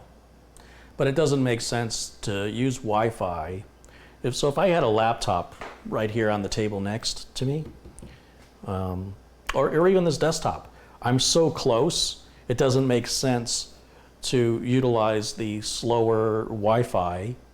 And remember, if you have a number of Wi-Fi devices connected at the same time, it's going to impact the overall speed for everybody if we're all using it simultaneously. Not so much with a wired connection, although if everybody's accessing big files on the internet, it will slow your internet access down. But that being said, like anything else, if there's a bunch of people all hammering on the NAS, sending and receiving files to the NAS is juggling. It's saying, okay, a little bit for you, a little bit for you, a little bit for you, and it just balances it all out, but as a result, takes longer. So there's no such thing as being too close to a router, but at some point you might just go, I'm so close to it, I might as well plug a cable in. I don't have to worry about SSIDs, I don't have to worry about Wi-Fi dropouts, I don't have to worry about overcrowding, I don't have to worry about performance because I just run a cable, I'm just standing right here. I've been to customers' homes where they're having internet connection issues and they have the computer here, and I can't count how many times this has happened. It's just countless. The computer's here, or let's say down on the floor. Well, this one that's coming to mind, a computer was on the desk, and then there was a little shelf just above the computer, which, by the way, the top of the computer is basically a shelf. As you can see, that's what I use it for, is a little shelf. And the router, the Wi-Fi router, which the ISP provided, the all-in-one modem router, because it's DSL, and it was Wi-Fi. And I'm like, why are you on Wi-Fi from here to here? Literally from here to here. Why don't you just run a cable from here to here? And you don't have to worry about SSIDs and passwords and dropouts and things like that. And they said, well, I don't know. I'm just a customer. I'm just a consumer. I count on the person to set it up right. I don't know how it's set up. But, they were having problems. And so I plugged it in and all those problems went away. Now, Wi-Fi keeps getting better, but still things will interfere with Wi-Fi. Things like your neighbor's Wi-Fi, if you're on the same channel. A microwave oven or a cordless phone operate on that 2.4 gigahertz range and can interfere with the signal. So what you have to do is go in there and pick a Wi-Fi channel that nobody else is using. And this can be difficult if you're like in an apartment complex or crowded area where there's a lot of radio signals around you. Now, these are radio signals no differently than an AM or FM radio. So the idea that this could be causing cancer or anything like that, well, you're being bombarded with radio signals all the time. The air traffic controllers talking to airplanes, the police and fire have their own radio signals. There's a whole spectrum, and they're using all of it, pretty much using all of it for television, radio, and other transmissions. So the idea that the signal that's being used here is of a certain frequency, and the idea that these frequencies are constantly bombarding your body, but that this frequency would cause harm and another frequency wouldn't, doesn't really make any sense. It certainly doesn't scientifically. It's never been ever been able to be proven. And they've tested it, and it's always a pretty obvious result. There's no effect. But if you're worried about the signal coming out of this being bad for your health, then you should worry about AM and FM radio. You should worry about television. You should worry about any device that has an antenna, because they all work the same. And then there are other devices that put off a frequency, as I mentioned, a cordless phone, a cell phone, microwave ovens. And so you have a choice of 11 channels on the 2.4 gigahertz range, and the choices are really just 3 channels. They basically, you have channel 1, channel 6, and channel 11. And while you can select channels 2, 3, 4, 5, they're so close to 1 and 5 or 1 and 6, it's not really a separate channel. It's not far enough away. So you really only have 3 channels to choose from, one end or the other, or the exact middle. That's it, because everything in between is too close to make any significant improvement in performance. And I don't know why the industry offers the 11 channels. They should only offer you 3, because any router that's on channel 2 and a router on channel 3 will be too close together and will be a conflict. You'll have to move one of the routers completely further apart from the channel, or there'll be a conflict in the signals basically occupying the same airspace. And as such, your performance is going to go down the tubes, reliability goes down the tubes, and there are tools designed for analyzing your Wi-Fi in your area to try and see what channels are available. I know there's apps on a cell phone for like 99 cents or $1.99, a spectrum analyzer for Wi-Fi. There are performance tools. I know a guy's got a $15,000 Fluke networking tool. Does it make sense for you to buy a $15,000 tool? Probably not, unless you're doing that for a living. But that's how complex this stuff can get, especially in crowded areas.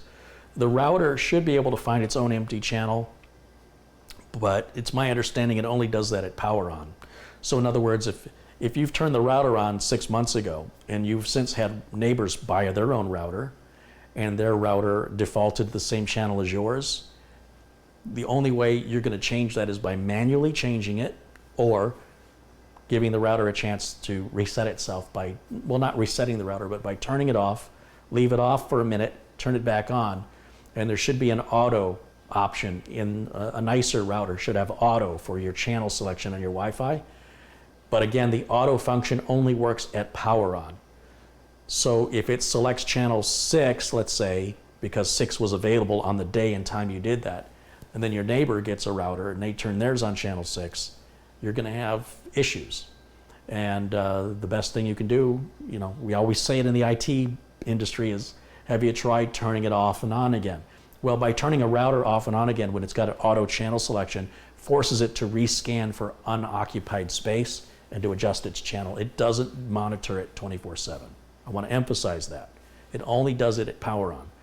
So that's why, in the case of a router, turning it off and on again can actually change its configuration so that the performance, range, and reliability all boost up.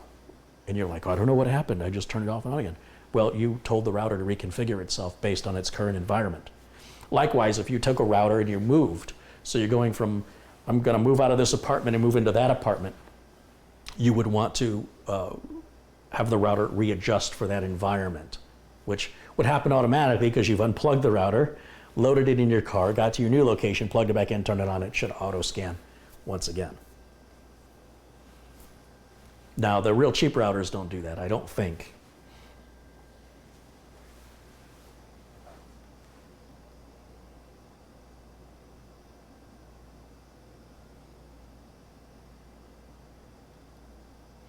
I do believe the problems people are going to have with their cell phones don't have anything to do with radiation.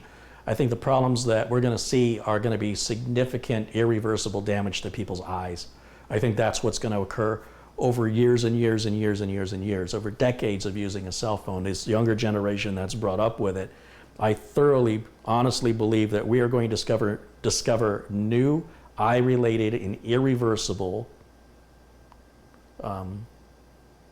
issues, optical issues with the eye. I do think eventually in time they'll figure out a way how to fix it, but initially the response is going to be, the news is going to cover it. There's going to be a bunch of people that are suddenly going to have some macular degeneration or something that's going to happen which causes them significant loss of vision. And it just seems to be the way nature works. I love music. I've always loved music. I like my music loud. We all know listening to loud music over a long period of time can cause everything from tinnitus, which is a ringing in the ears, to a loss of hearing in the higher range and the lower range. And if you just keep hammering all the time with loud music, you will eventually lose your hearing, as Huey Lewis from Huey Lewis and the News. Big time hearing problems. Ozzy Osbourne complains, of course I'm not able to hear. I've been throwing concerts for 30 years at extremely high decibels and it's caused permanent hearing damage. It's kind of ironic that the thing we love so much, we can love it so much that we can't appreciate it anymore. And for the people who are so addicted to their cell phones to one day not be able to read their cell phone, that day's coming. As for worrying about radiation or anything about cell phone, that's not going to happen. It's just not a problem. If it was that bad, we'd see it by now. But the eyes being damaged, that's something that's going to happen over time, over a long period of time. Mark my words. Hopefully I'll be dead and gone by then before this becomes the epidemic I predict it's going to become. But I think it's going to affect entire nations, entire generations, which will be a whole demand for completely different products to help people, because I think a lot of people are going to be impacted by this in 30, 40 years. And I hope I'm wrong. I don't think I am, but I hope I am.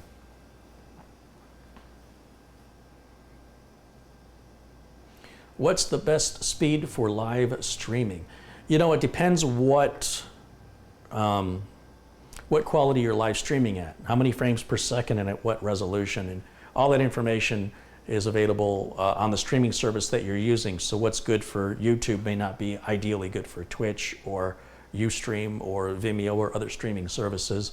It's very much dependent upon, again, the type of content that you are uploading, as well as how the service optimizes and encodes and decodes the stream. So there's no one answer there. Now, for me right now, broadcasting 30 frames a second at 1080p, I'm looking at around, I'm using 2,700 kilobits a second right now on this stream. So anything 3 megs and above on the upload is good enough for what I'm doing here today.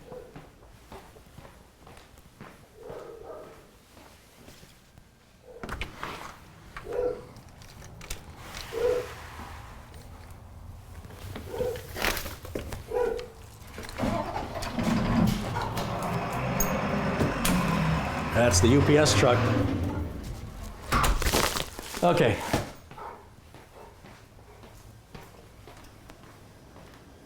But yeah, any upload bandwidth requirements are made available in the details section of the service that you want to use for it.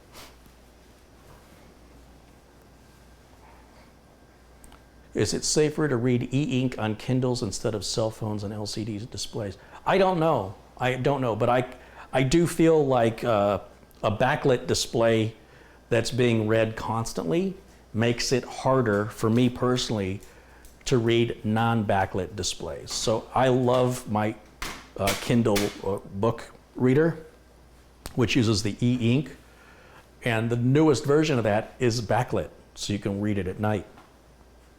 I honestly don't know, but I can tell you that I can have a hard time looking at receipts or just normally printed things that are not backlit. My eyes have gotten so adjusted to backlit text that I can still read it, but it's just not as easy for me to read it. And of course, there's a natural degradation of your eyes along with all the other muscles in your body as you age. The muscles they don't maintain their elasticity. And so as a result, your movements aren't as fluid as they used to be when you were younger.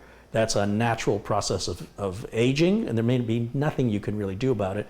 Obviously, exercise, keeping yourself in good shape is about the most you can do, but there's still going to be a natural degradation that no matter what you do, time is something that, at least as I speak, is well beyond our ability to harness it, to control it. So best we can sort of do the best we can for where we are in life, but we also have to understand our own physical limitations as to how nature made us. So that being said, I think all of these answers will come out in time. Inevitably, I think there's going to be an epidemic of visual ocular issues because of smartphones. And I think the only point I'm trying to make is that focusing on radiation of radio waves, which you are bombarded with radio waves, as have been generations prior to you, and yes, we have higher cancer rates than we've had in the past, but it's not like everybody is affected.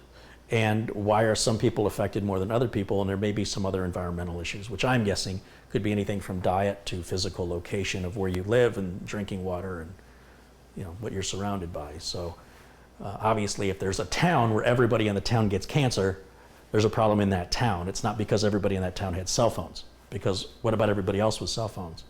It doesn't add up. So just common sense there. But I'm not a doctor, I don't claim to be. But I can tell you, I definitely think this is common sense, and I foresee it. And I don't know why other people aren't talking about it, or if they are, why I haven't heard about it.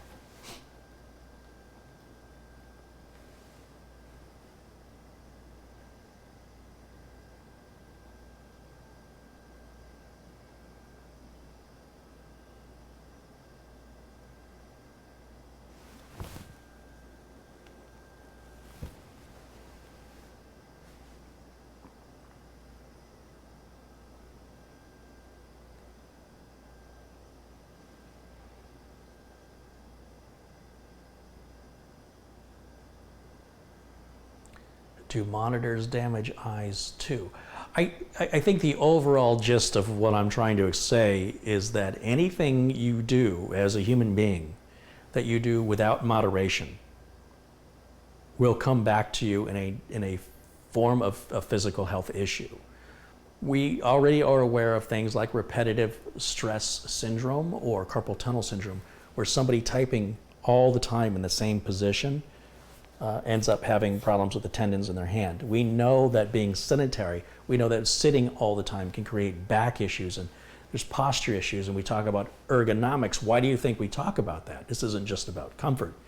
This is about not causing damage to your body from repetitive tasks. If you're constantly watching TV, it is definitely not good for you. If you're constantly doing anything, if you're outside every day digging an 8-foot ditch every single day, day in and day out, you will have physical problems over time. I know people that they have to get special shoes because they've spent the majority of their time walking on hard concrete, and it has affected their feet over 30, 40 years of this. And now they're very sensitive to walking on hard concrete surfaces, and they have special padded shoes and everything. And so, if you eat a lot of sugar, you can be diabetic. If you do a lot of this, you get that. If you do a lot of this. So it's all about finding the moderation. And there's no moderation in general on cell phone use. It seems that people are very much overdosing, is the best way I can explain it. And they will have a repetitive stress type disorder through the overusage of the device and not finding other things to do with their time and other diversity in their life to do other things. If you spend an hour playing a sport, and then you came inside for an hour and was on your computer, and then you spent an hour cooking dinner. If you split up your day into these tasks, then you don't end up like a robot just repeatedly doing the same thing over and over. I think people are going to have neck issues from looking down at their phones all the time, but this isn't something that occurs right away. This is a repetitive stress disorder, and it's something that occurs because you are overdosing, you are overdoing the action over an extended period of time to a point that it causes atrophy or degradation of the muscles involved, which results in pain or potentially permanent disability of some form, whether it's visual, muscle. It's just the way that we're built as animals. We're not built like robots. If we were robots, different story. So, yeah. And of course, being pointed out, there's always got to be somebody in the chat room that's looking for an exception and they're not getting the gist of what I'm saying. I think if you're somebody who needs every I dotted and every T crossed, it would take me an hour to explain to you what the word stop means, because there's somebody who's going to say, well, stop doesn't mean that in this scenario. I think you need to have enough common sense to understand the concepts of what I'm speaking of. Because you're not a robot, you are a human being, you should be able to say to yourself, I know what he means. I should not have to explain things to you as though you're a machine and you have to have every scenario and exception noted. I'm not interested in exceptions. When I use an expression of diabetes, I'm talking about people who acquire that through consumption, mass consumption of more than their body can handle over a long period of time. So for you to say, well, there's other types of diabetes, you're not getting the point. And to me, that's really annoying, and it's somebody who's not taking this seriously. So let's try and stay on topic here. As I give examples of things, I don't need people giving me exceptions to those examples, because it does not undermine what I'm saying to you, nor is what I'm saying untrue. As a human being, you should have the capabilities up here to understand that. Again, if I was talking to the robot from, the movie Lost in Space, I would fully expect to have to teach it everything with every exception. I don't expect to have to do that with a human being.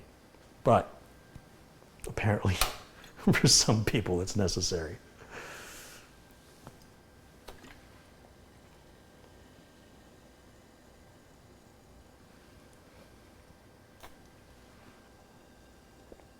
Now, excuse me while I enjoy my sugar.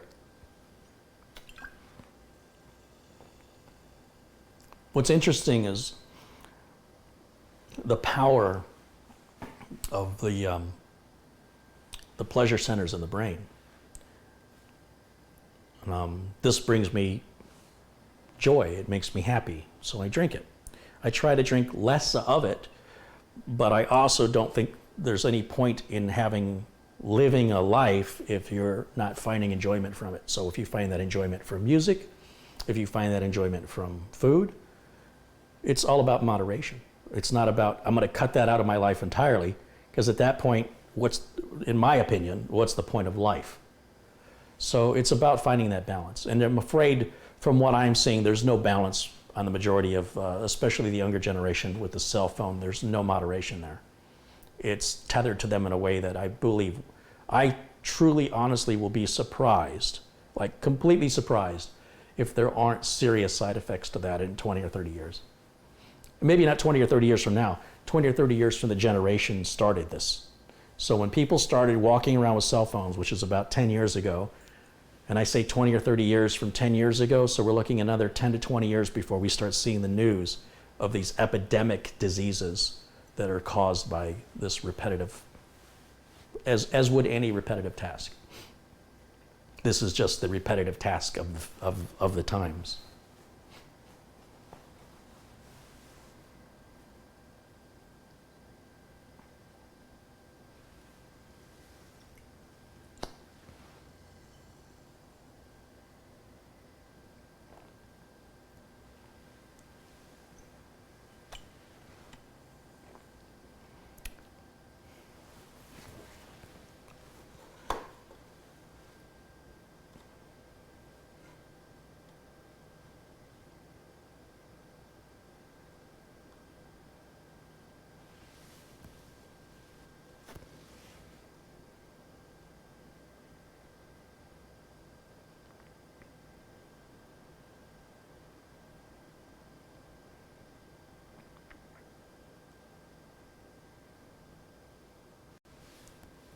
Marcus Carlson says hello from Sweden. Hey, Marcus, welcome in.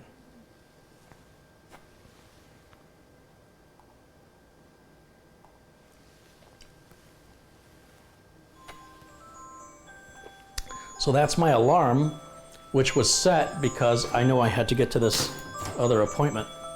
And let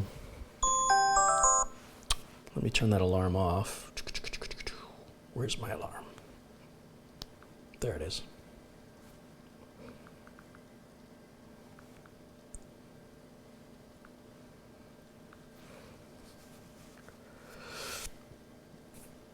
My sister's been working on a site for offering the merchandise, so we have more control over where we can ship to. And she's telling me not to forget to tell you guys about it, but I don't think she's transferred the site over yet. I need to double check that. Let me turn that alarm off. Let me double check that and see if it's up and running, because I don't recall getting anything. Last time I checked, it was still taking me, it was still forwarding me. So let me just check. Oh, she did change it. Okay, very good. All right, so here's some new news for you guys. I think I can do this live. Where is it? Where is it?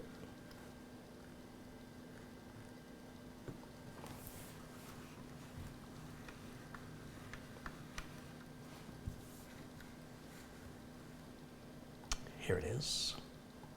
All right, so I'm going to just use this, and let's try this out. So here's what my sister has done. Let's bring up, we'll just bring up another browser window here. And let's go to car-ey-lyst.com. All right, so this is the merchandising page that we're going to call it the gift shop. And we've got some items available for sale here. Some of these items are one-offs. Steve Bokar had sent me these as samples, and we're going to go ahead and sell these samples, and I'm going to order more of whatever sells. So in these samples, there are some products where there's only one. So if you see the little yellow tag, it means there's limited quantities available.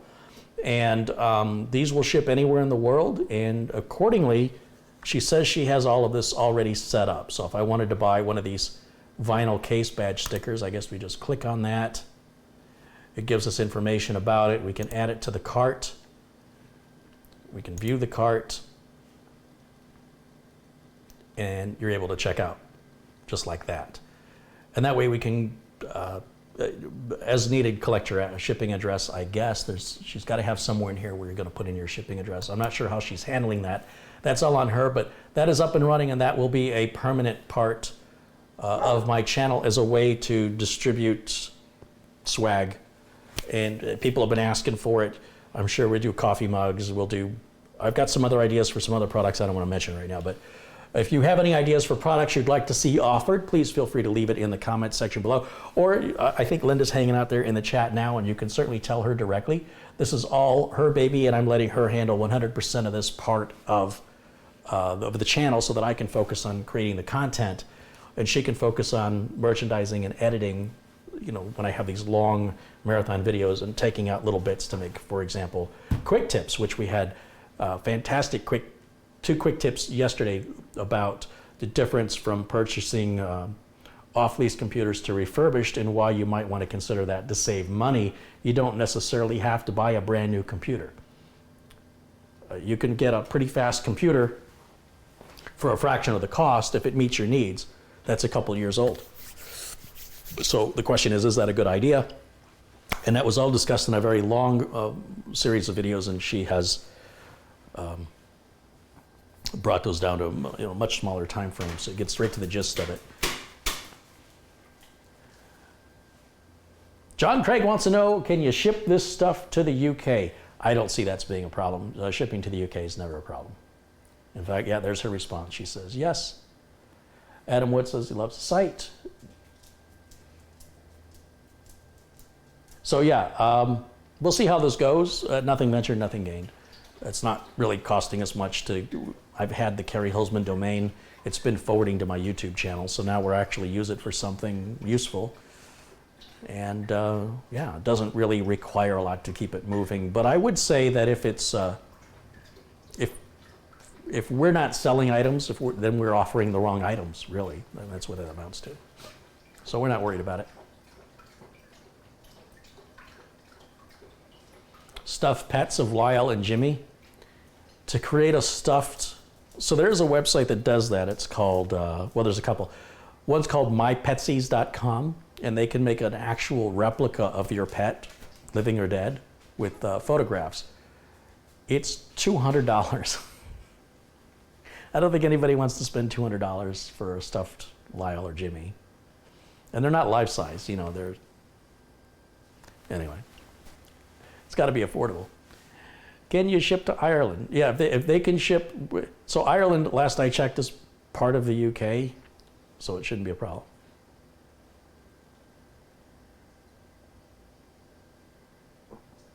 Can you please make a video for NAS at home? Already have. All you have to do is look at my videos. I've talked about this before, where people seemingly don't know how to use YouTube. It's fascinating to me.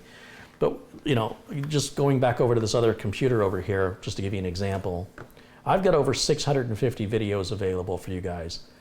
And you guys I'm constantly asked to make videos I've already made. It's a little frustrating to me. And then the follow-up question is, well, where is it? Well, I don't know. Go look for it. I don't know. What you think I've memorized every video I ever made? So here's what you do. So we'll go to YouTube, just to give you an example. And we'll just type in the words Carey Holzman in the search, and I'll just put it as one word because my channel name is one word. And that's my channel right there, this top link. And then what that's going to do is it's going to bring up a whole series of videos here. Now what you can do is you can search within this channel, but you could also just browse my library. And to do that, right here under my name, it says videos, playlists, community, channels, about. Well, right here, the one that says videos, guess what that does? It shows you all my videos. And you can sort this. By default, it's sorting by date the video was posted, right? But we can go up here to the top right and sort it by my most popular video, the videos that have been watched the most. And now it's going to say, here's the videos in order of most watched first. And these are the videos that, if you're looking for content and you want to find the quote unquote good content that other people are watching, then sort it by popularity and you'll see which videos get the most views on my channel. At the same time, if there's something specific that you're looking for, like NAS, then you could just use a YouTube search and type Carey-Holzman NAS. That's it. And several videos come up, NAS and NVIDIA rant, Seagate NAS review, a Seagate NAS review update. There's a show and tell where I talk about the NAS. There's how I got started. I'm not sure why that shows up with NAS. As we go further down, it becomes less and less NAS related. Apparently, YouTube feels the need, seems to have the need to load your page up with content, even if that content is unrelated. But certainly the first few, 1, 2, 3, are all videos on NAS, for sure. And then once you see the channel, everything below that is more or less unrelated. And it even brings up other people's stuff. So here's a video a viewer created. It says inspired by Carey-Holzman right here. And then there's an ad. We can skip the ad.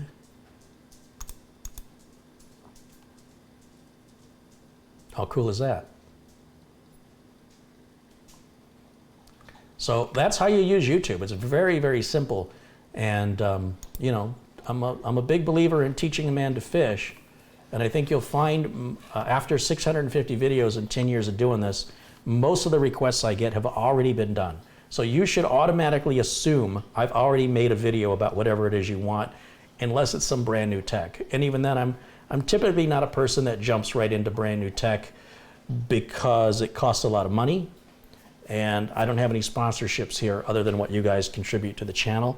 So I'm often not doing things like this. This is very unusual for me. Really outside of my comfort zone on this, but it's also not so, it's still a router. At the end of the day, it's still a router. It's not some new type of technology. So it's just a little out of the comfort zone because it is so new. I don't typically jump into that foray of pioneers who find out there's heat-related issues or other issues. And you know what? That fan is still not turned on yet. All right, what else do you want to know?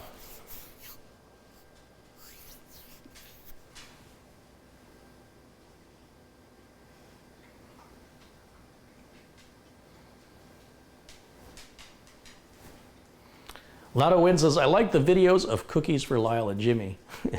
Not as much as Lyle and Jimmy like them. They've had their cookie today, though, so they'll have to wait for dinner.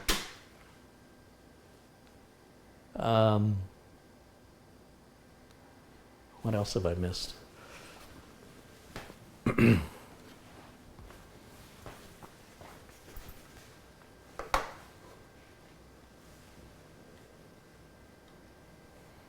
Marty wants to know how old I am. I'm 50. I'm 50. Can you put apps on the router? That's what I'm thinking. There might be a way to add apps to the router like there is on a Synology NAS. It looks very similar. I don't know yet, but I will find out.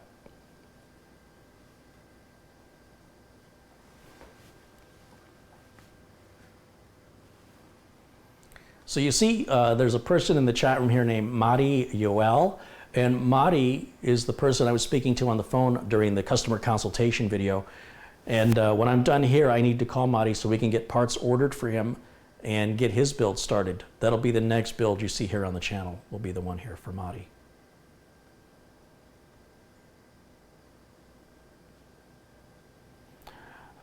Should the antennas be configured in any way? So I did a great series of videos with George O and a gentleman who is the lead engineer for Ingenious, who designs their Wi-Fi. And if you're interested in that, you should watch those videos. What I was told was that the router antennas should be equally spaced apart. So we don't want one like that. in other words. The distance between the antennas should all be equal. That's the prime position for the antennas. It's often the way it's shown in the photographs too. So you don't want to have these like leaning back like this and like that. That's, theoretically, that's not ideal. However, I'm not an engineer at this level, so I don't quite understand if it's a matter of the distance being fixed and that the distance doesn't matter, just so long as they're not constantly moving, or if it's actually optimal to have them all completely upright. But I do know that the distance needs to be a fixed distance for optimal transmission and receiving, but I just don't know if the position, we talked about that, like I talked about having antennas on the back of a box and I had one facing down, with the theory being I'm covering different angles. And he's like, no, that's worse. You want all the, he said you wanted all the antennas up, his word was facing up and equally distanced apart, straight. You don't want two angled, you want them all straight. Like if I have three, I think one in the middle going up and down and one going this way, one going this way. He's like, no, it's not ideal. It'll work, it's not ideal. So if you want to watch that video, and again, I'm going to go back here and I'm going to show you how you do this. We go back to YouTube and we're going to do a search and we'll just type right up here. Go back to YouTube.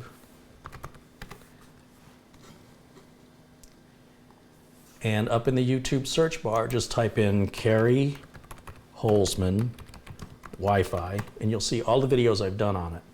So that includes ingenious reviews. There's me and George O talking about if Wi-Fi hotspots are safe. The interview I've got with, I can't think of his name. There he is. Wi-Fi Truth and Lies. This video is the one, if you really want to know all the details, coming from somebody who actually designs and engineers these routers. Jason is the guy you want to watch because everybody on the internet's an expert. So it might shock you to learn that this guy is really an expert. He's the real deal. He's the guy that engineers these routers. He understands the difference in the channels and the frequencies, their limitations and their benefits. And this is a very eye-opening yet technical discussion about Wi-Fi. And we talk about Jason's qualifications because I was looking to see if I put it in the video notes. Always check those video notes, folks. There's, yeah, Jason Hintersteiner. He's an MIT graduate Wi-Fi engineer. I mean, it doesn't get much more real than that, folks. And the fact that he is sharing his knowledge, you know how much a degree from MIT costs? And he's giving that knowledge away for free here in this video. So if you want to learn more about that and you know you're getting accurate information, you know, always consider the source, right? It's one thing if a YouTube enthusiast makes a video. It's another thing if an engineer in his field of expertise shares his knowledge, and that's exactly what's happening here. And I would strongly encourage you to watch it if it's of interest to you, because I'm not aware of any other interview like this discussing the common misconceptions with Wi-Fi, everything from antenna placement to, we talked about all kinds of stuff. It's a pretty long interview, and hopefully you'll enjoy it and get some good information out of it.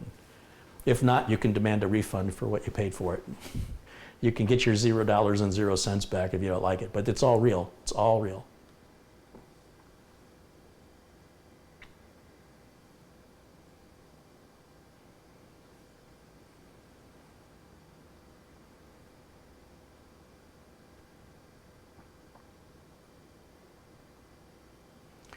I want you to remember that if somebody makes a video, and I just want to give an example here, and they go, I can move these antennas in different positions and you can see it doesn't affect my transmission speed, doesn't mean it won't affect your transmission speed. And it's so frustrating to me how one person assumes their experience will match every person on the planet.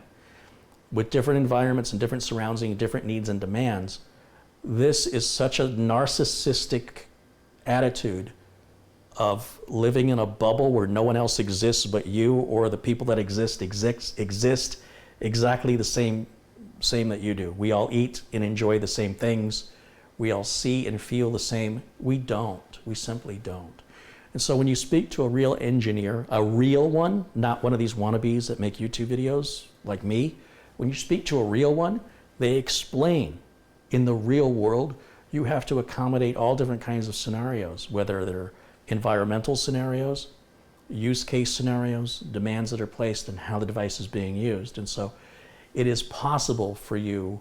I'll give you an example. A car might recommend premium gas. And you go, well, I put unleaded gas in it. Car runs fine. It's not running fine. The way that you're driving your car is you're not noticing it. But because you don't notice it doesn't mean it doesn't exist. And further, doesn't mean everybody else who owns that car uses their car the way you use yours. And therefore, they can also buy the cheaper gas and not notice it. The fact is, if there was somebody who was very much performance oriented or is towing something, that's going to impact them in a way that's more likely to impact their experience than you. So just because you can prove it doesn't impact you doesn't mean it doesn't impact anybody. And it is basically like announcing to the world how ignorant you are about how things work, in that you will not accept, or you refuse to accept, or you haven't taken the time to consider that there are other use case scenarios and other environments where those truths are not truths over here. They don't apply. And that's so frustrating to me when I see these videos. When I see them, I just grit my teeth and I'm like, oh, it is so narcissistic. It is so selfish. It is so thoughtless and lack of consideration. Thank God those people aren't engineers, because they would make awful products. And you'd say, this product doesn't work. And they'd say, well, it works fine over here. You go, but I'm not using it over there. I'm using it over here. So come over here and I'll show you. It's maddening. It's so maddening. All right, I got that out. I feel better now. I see it so much. There's so much of that.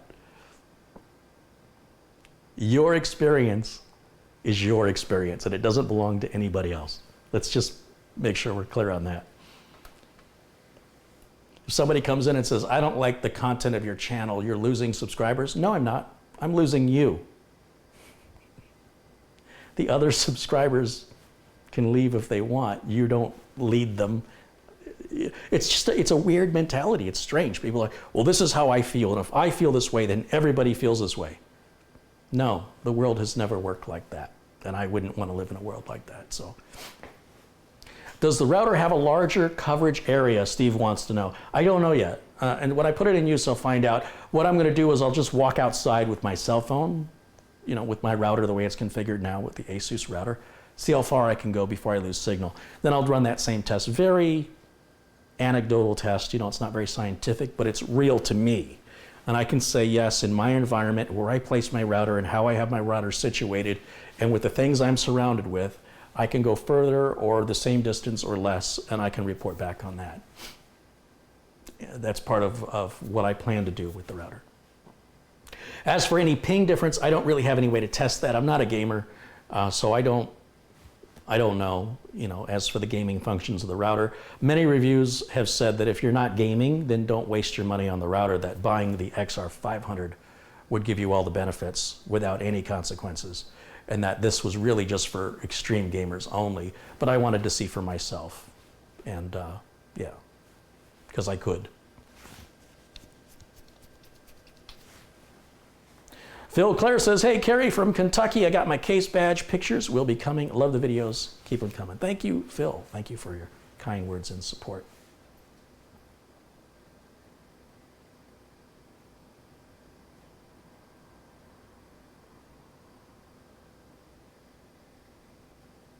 Who's George O?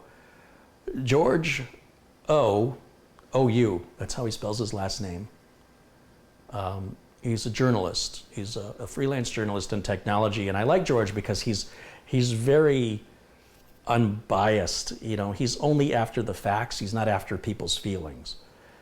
So George will talk about how small of a power supply you really need. Most people are buying way too big of power supplies for their computers.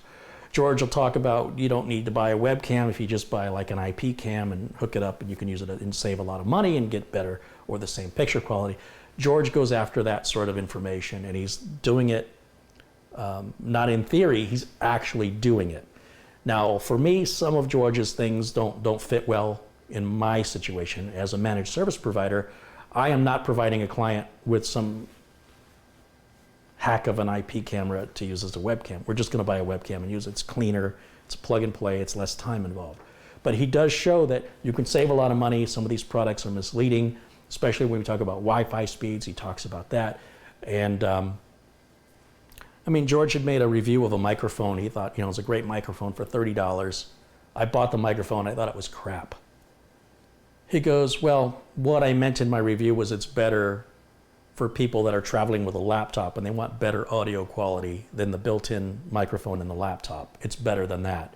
He says, but I didn't mean for the review to state that it was a great microphone, just that it was better than a built-in tablet or laptop microphone. If you're somebody who Skypes and you want better audio quality and you don't want to spend $100 on a mic, this $30 mic is great for $30, is essentially what he was saying. And that's why I respect George and his opinion so much. It's coming from a place of not only frugality, but also being practical. There's so much on YouTube in the tech arena that is so impractical. The CES is in town, or it just happened, and it's a rollable television. It sits in a box and you push a button and like a movie theater screen, it just rolls up. Okay? Why? And there's discussion of, does it make any noise? Is it, retracts, and is it, how tightly wound is it inside of this little box? And who cares? There's 8K TVs. Who cares? In Arizona, where I live, the Cox Communications, the company that most people have cable with, is only 1080. There's no 4K content from Cox Communications. So if you own a 4K TV and you've got Cox Cable as your television provider, you've wasted money on it. You didn't need to have it because you're not using it. Unless you're creating your own content, or perhaps you're using Netflix or streaming movies. But even then, that 4K is so compressed, I would challenge you to really see how much of that signal, how much data you're getting compared to 1080, because you've got to move 4 times as much data. 1080 times 2 is 4K, but the data that's being transmitted is 4 times. And so most people don't have the bandwidth to support that, and Netflix isn't paying all that money for streaming, so they compress the heck out of it. And it'll say it's in 4K, but it is significantly compressed. So now they're coming out with 8K TVs, and I'm like, well, we aren't really fully utilizing 4K TVs. Why are we coming out with the 8s? What are we supposed to do with that now? And that'll be what, 16 times more data? It'll be, mathematically growing is how much bandwidth you need to fill that screen in with data. And I just shake my head at it. I'm like, what's the point of this? It's not practical for ordinary everyday people. So I guess you can look at it and you can go, ooh and ah, but I really don't understand why. If I had an 8K TV now, it would do me no good. There's nothing to display on it. Maybe I could find a video on YouTube at 8K, but again, significantly compressed. If you saw how much compression my videos were going through, it would blow your mind that your picture quality is this good. Because if you see how it's outputted in the video rendering software, I'll give you an example. I can output a file 17 gigs, upload it to YouTube, and then download it back from YouTube after YouTube processes it, and it's like 900 megs. That's how much compression, that's stuff being lost. But ideally, you don't notice it. So what I'd like to see, show me a broadcaster at CES saying we're broadcasting 8K signals and we're doing it now. Then I'll go ooh and ah. But I guess there's not going to be any broadcasters if there's no TVs. And if there's no TVs, if there's no broadcasters, we don't move forward.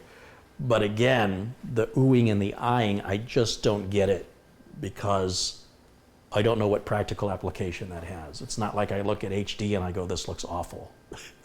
It's not adding any more depth. It's not really the clarity that it's adding. I'm not seeing it.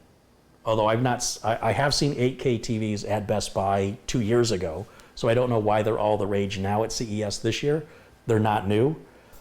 And I asked the guy at Best Buy, I'm like, what am I supposed to watch on this 8K TV? I don't understand. He's like, you could buy an 8K camera and make your own content. Right, with bad lighting and bad sound, I can see it crystal clear. It just doesn't add up.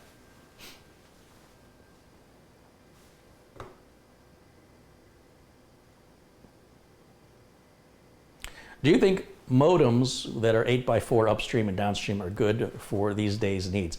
Once again, I don't know your needs. And for the average individual, a regular modem is all they ever need. If you're somebody that has to count streams and worry about that, I can't answer your question because you're looking for something to fulfill a certain need that I don't know. Again, nobody is like you. This idea that something is good enough for you is good enough for everybody, I can't subscribe to that. So if we understand what the needs of the individual are, what the budget is, what the capabilities of the internet service provider are, then we can get into more detail as to what the most ideal modem is to meet all those needs and expectations and budget. But without that information, there's no one blanket statement that I would say, this is good for everybody. Because environments, scenarios, and use case scenarios and budgets and expectations and needs will vary between you and even the person you live with, let alone other people around the world. It's impossible to answer that question in that way. Do you have any opinions on TV brands? Well, in general, you get what you pay for in my life experience, so I stick with 3 TV brands only. I buy Samsung, I buy LG, and if I had the money, I'd buy Sony. But I think Sony is overpriced. In my house now, the TV I'm looking at, this is a Samsung. The TV in the other room is a Samsung. My monitor in the back room is an Asus IPS 27-inch monitor. Linda has the same ones, my sister, and she loves them. There's a couple of brands I avoid. I avoid Vizio. It's so weird to me to go to a menu on a Vizio TV. You hit the menu button on the remote, and the TV does nothing. And then you have to aim the remote right at the sensor on the TV. You have to actually physically turn the remote. And the TV goes, oh, and I get a circle like this to bring up a menu. And then the menu appears after 30 seconds. It feels like forever. On a Samsung TV, you push the button, it's there. It's faster. It's got a faster processor. So when you buy these cheaper TVs like Haier, TCL, Vizio, you're getting a great price, and they usually have a pretty good picture. But the remotes suck. The menuing system is slow. The built-in apps generally don't have support after about a year. That things just don't work anymore. So as long as you don't need those, if you're like, hey, look, I don't need any of that. I'm going to feed my own HDMI signal into it. I just want a good picture and I don't care about a slow remote. You can save a lot of money with these brands. But I will never, ever own a Vizio TV ever again. It was the worst mistake I ever made. I see them everywhere and people buy them because they're cheap. My life's too short. I will come up with an extra little bit of money to cover that difference to get a Samsung or an LG because it's important to me. But just because it's important to me doesn't mean it's important to you. So all I want to do is convey the information and allow you to make the right decision for you. So I'm sure there are plenty of people with Vizios and TCLs and Haiers and other brands I won't buy who only buy those brands. And I go, I don't know how you can live with that. I couldn't stand that. I couldn't do it. Doesn't make it wrong. But again, everybody's different.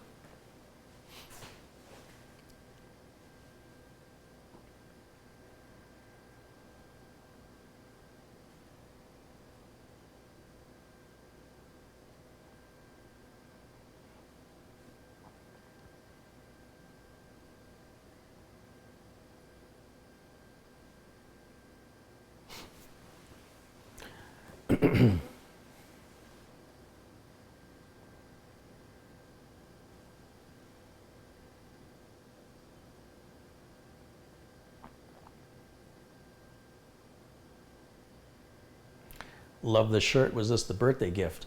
This was the Christmas present from my wife. You got a sharp eye, Paul.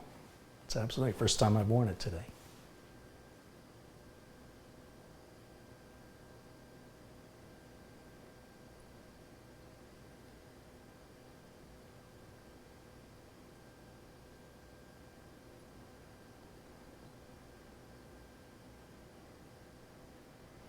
What about Blu-ray 4K movies? Yeah, you could watch 4K movie if you had a Blu-ray. I just don't know anybody who does that anymore. I know people that have Blu-ray players, but they don't use them. The idea of buying DVDs and Blu-rays, I see them for sale. Somebody must be buying them. Nobody I know. Everybody's streaming everything where they download it.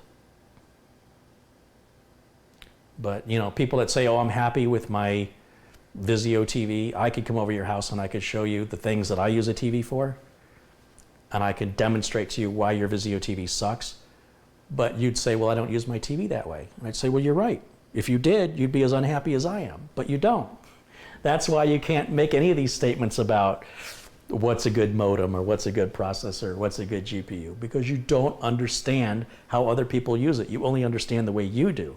And all I'm trying to emphasize in this is that you're making a huge error when you assume everybody uses whatever it is the way you use it. They don't. I'm sure there are a few people, but the vast majority do not do the same thing of anything. They really don't.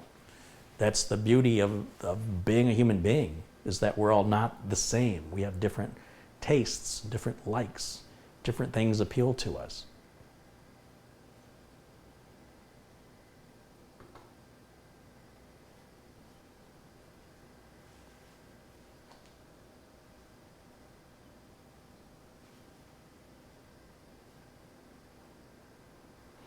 Bill says the shirt looks good on me. Thank you, Bill.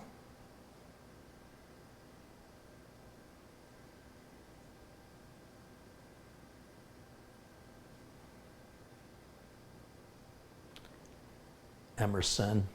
Ooh. Yeah, Emerson's like the bottom of the barrel as far as I'm concerned. I'd rather not have a TV.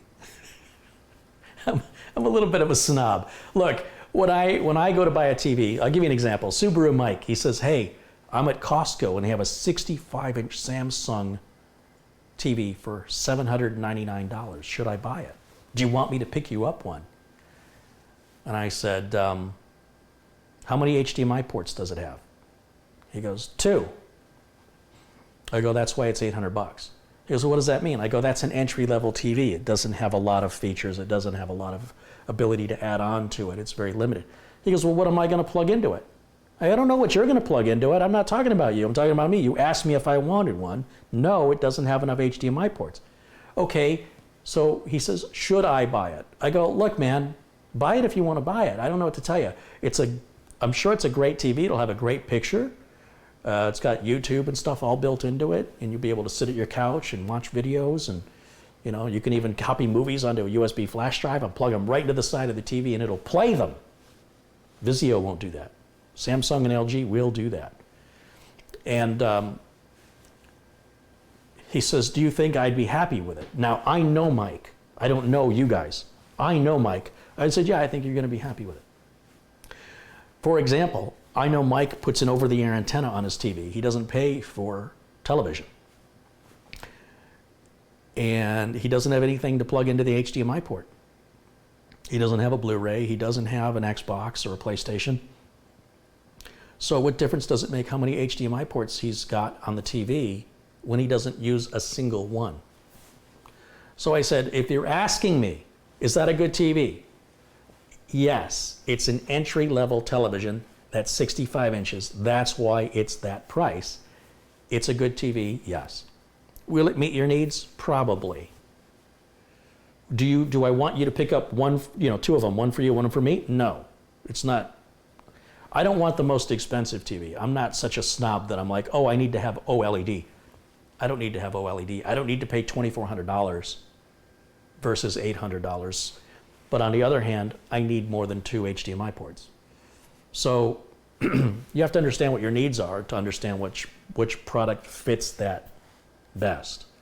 And it's not likely you're going to get that information for free from a stranger on the internet that's going to have any value to you.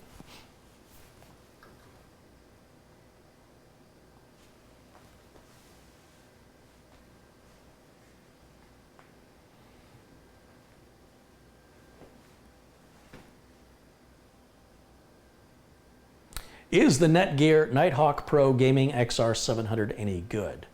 Well, I've only unboxed it and sort of, updated it and gotten familiar with the interface. I don't see anything wrong with it. It is getting really, really hot. The fan has not turned on at all, but I also don't, if we go back into the router, it's not really doing anything. It's just sitting idle. So I will get this hooked up and configured and where the Asus that I have now is placed, and I'll start living with it day in and day out. Most of the time, in my experience, I really can't tell if a product's good or not by doing an unboxing and an initial review. I have to live with it. I have to rely on it. And when it goes down, it has to really upset me because it'll always happen at the worst possible time. After living with it for a while, then I'm able to come back and say, here are the things that I like and here are the things that I don't like. I think it's impossible to come up with an accurate review without investing the time of living with it on a regular basis for, I'd say, at least 2 months. At least 2 months. So when people are reviewing products that they haven't had for 2 months, like let's say I'm reviewing a keyboard, I would need to type on that keyboard every single day for 2 months, minimum, to be able to tell you, if the macro features are good, if the RGB features are good, if the ghosting, anti-ghosting is any good, how it feels, how it withstands crumbs or things that might have fallen into it when I was using it, any issues I will have had. Then I can come back and have a more usable, more complete review.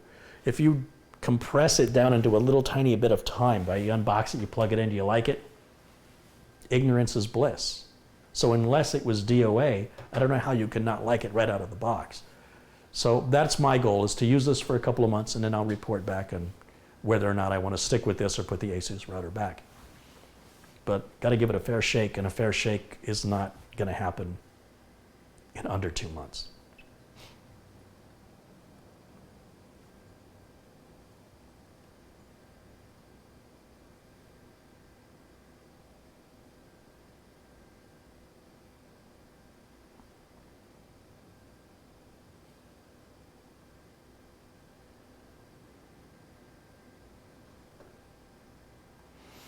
Take a quick look.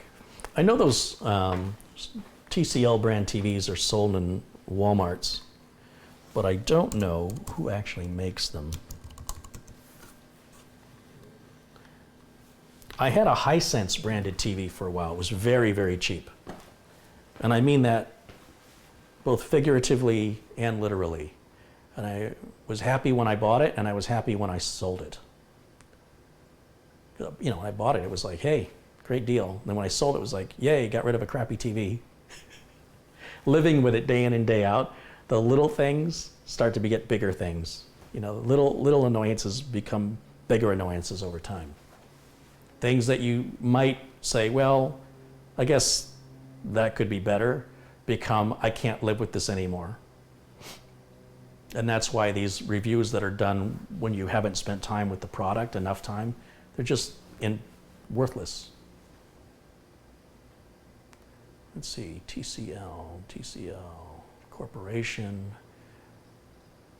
Telephone Communication Limited, a Chinese multinational, manufactures televisions, mobile phones. Company was founded in 1981 under the name TTK as a cassette manufacturer, making knockoff TDK cassettes. In 1985, after being sued by TDK for intellectual property violation, the company changed its brand name to TCL.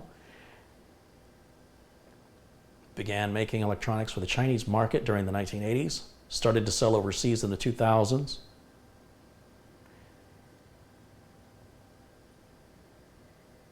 In September 2002, they announced the acquisition of all consumer electronics related assets of the former German company Schneider Rundfunkwerk AG, including the right to use its trademarks as Schneider, Dual, Elbona, Joyce, and Logix.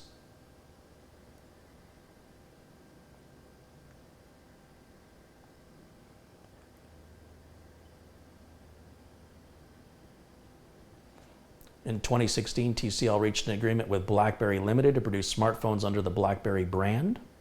under BlackBerry Mobile. They acquired the Palm brand from HP in October of 2014. They were implicated in bribing a government official in exchange for government subsidies in August of 2014. That's all typical business stuff.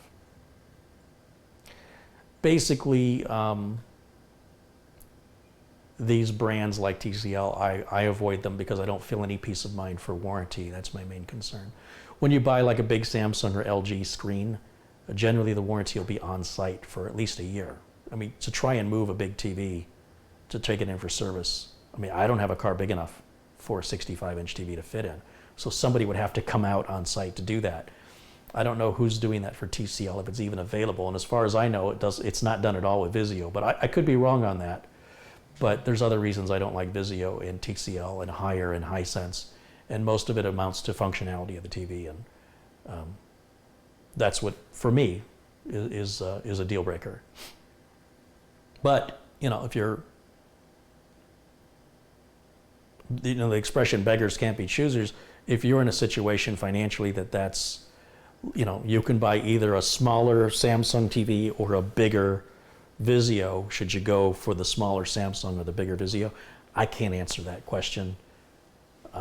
I know with the smaller TV, I would say, God, this is awesome. I only wish it were bigger. And with the bigger TV, I'll say the picture's probably great, but everything else about it sucks.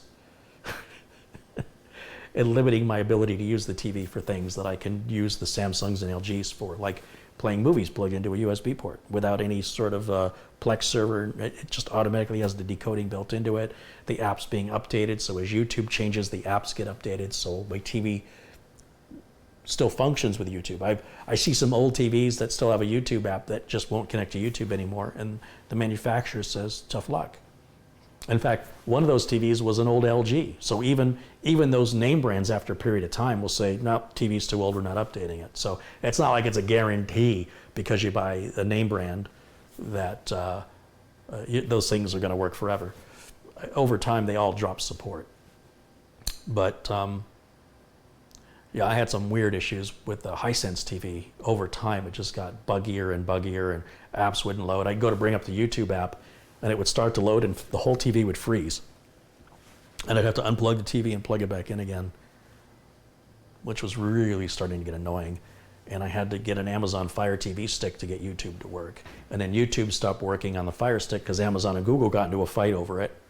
So I was back to square one again, and I'm like, that's it. I'm so frustrated. All I want to do is watch YouTube on my TV. I don't want to hook a computer up to it. I don't want a keyboard and mouse. I want to use the remote. And that was it. The TV went. And I got a Samsung TV, put it up there, and all my problems are gone. The picture's much better. It's amazing how you can think you have a good picture on your TV until you get a new TV. And then you realize, wow, I was suffering and I didn't even know it. Ignorance is bliss, my friends.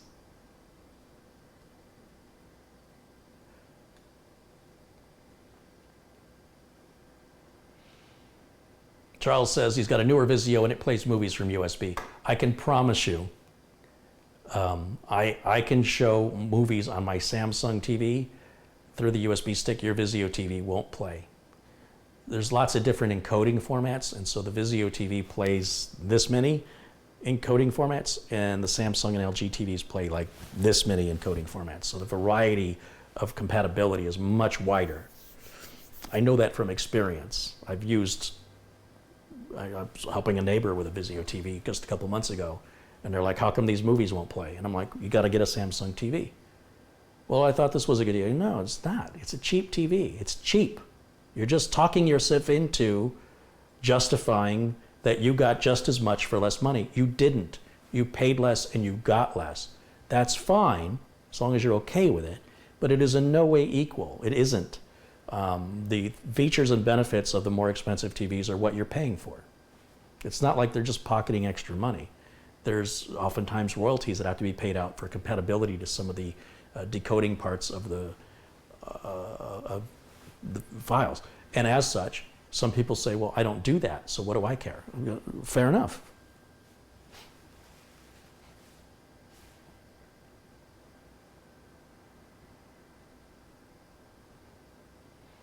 over-the-air signals are not compressed like cable TV signals. This is true, and it's frustrating when there's a football game on TV and I'm watching it through my television, which is more expensive than the TV Subaru Mike bought, and I'm paying $80 a month for basic cable. And I go over to Mike's house, he's got a cheaper TV with over-the-air, and his picture quality is better. Well, that's because the signal coming into the TV is better. The over-the-air signal is not compressed. If you have DirecTV, your signal is not compressed anywhere near like what Cox Communications does.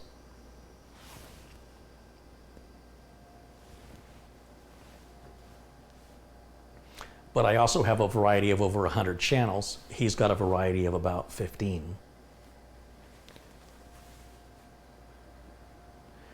Patrick wants to know if the keyboard, the wireless keyboard, does it work on your TV? Yes, Patrick, it does work, although I very rarely use it because it's still funky to use. And the TV has a microphone built into the remote, and I can just speak into it and it'll translate my words. But when I do have to like search manually with the remote, going up and down, left and right through the alphabet on the screen, it drives me crazy. But then to have to reach over, grab the keyboard, turn it on, and start using it, I ultimately end up not doing it. So it does work though.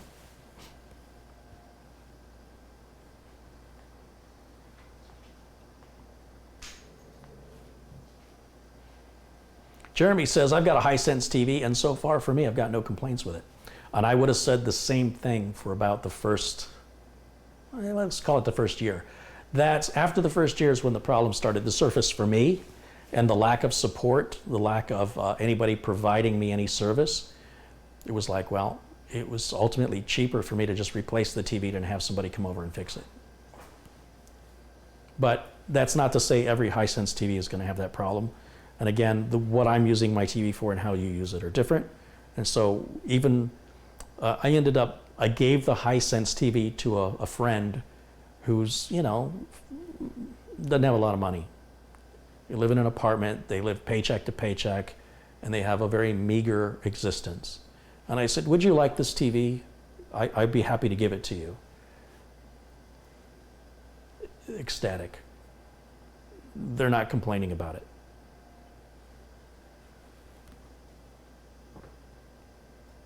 Perspective is everything.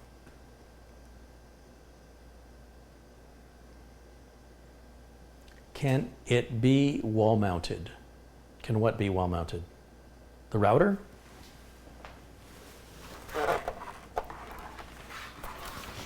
Yes, it's got 2 slots here for mounting on a wall.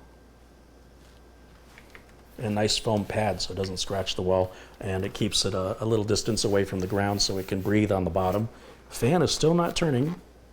Quite a bit of heat coming off it, though the Asus router I've got does also get quite warm. I don't quite understand the purpose why these LEDs are in the antennas. That's kind of weird. Let's see what that looks like at night. Clearly that's purely aesthetic.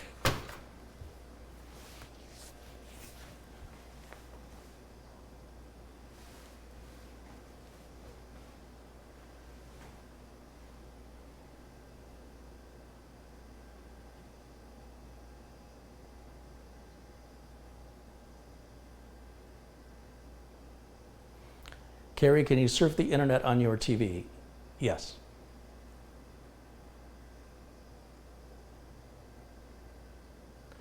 How many of those 100 channels do you actually watch?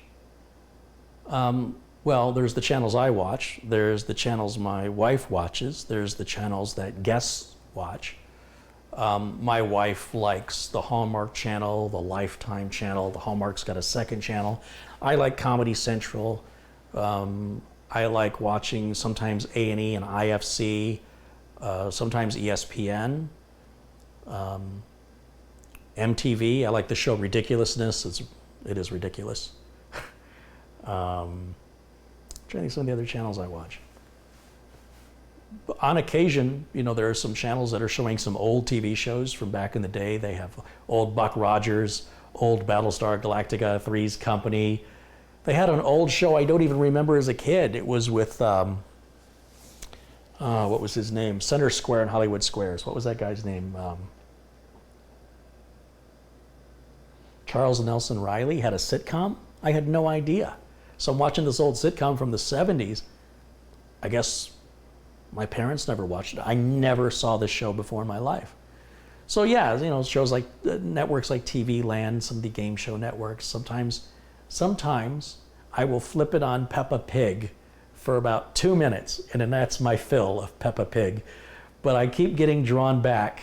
About once a week, I see Peppa Pig in the listing, and I'm like, this is so stupid, I have got to watch this. And I watch it and I go, wow, I can't take this anymore, and I change it. It's almost like, wow, this tastes really bad, I don't want any more of that. And then you're like, you know what, I gotta taste that again. And then like a week later you taste it and you go, God, that's awful. And a week later, I gotta try that again. Oh my God, it's as bad as I remember. And I'm in this loop. I don't know why. There's this sickness about, it's such a, I realize it's for very little kids, but oh my God, it's so bad. The way that they draw everything is so archaic and basic. I'm pretty sure I could do it, and I'm not an artist. And I keep coming back for more abuse. I'm like, I gotta watch this again. And I'll make my wife watch it. I'm like, watch this, watch this. Hi, Papa Pig. Ah. It's kind of a form of torture / entertainment. I guess I'm sick that way. So we watch a lot of the channels. We don't watch all 100 channels, but we watch a lot of them. Obviously, some more than others. My wife likes HGTV. I'm stuck there, you know, watching Flip or Flop, or,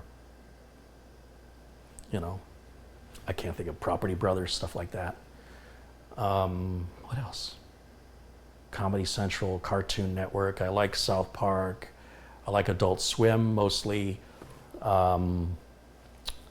Mark Maron had a show on IFC I liked watching. IFC's got stuff from time to time I enjoy. TBS. There's a few others. I would say probably 30 or 40 out of those 100 channels we watch.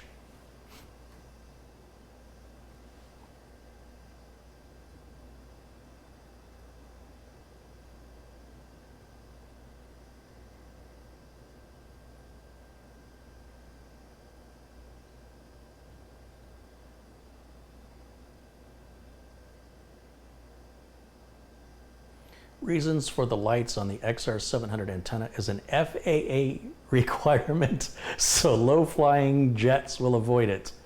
All right then, that's funny. You should have said low-flying drones. That would have been more appropriate. Oh, it was Paul Lind. What did I say? Charles Nelson Riley. Paul Lind, that was the one. It was Paul Lind. Yes, yes. Thank you for the correction. And I don't remember the name of the show. I don't even know if I saw the name of the show. I never saw it before in my life. Yeah, it was Paul Lind. You remember the name of the show? It was a sitcom.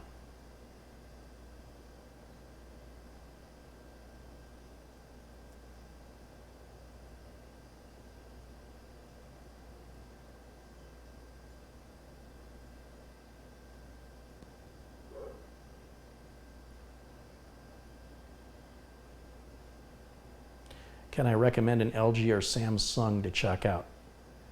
No, because everybody's eyes are different. You need to just go and look and see what looks good to you. Nobody can tell you what looks good to you. And then see what fits in your budget, look at the warranty, and make the decision that's right for you. I don't know you. It'd be impossible for me or anybody who doesn't know you to make a recommendation worth anything. I mean, you might as well just ask me to flip a coin.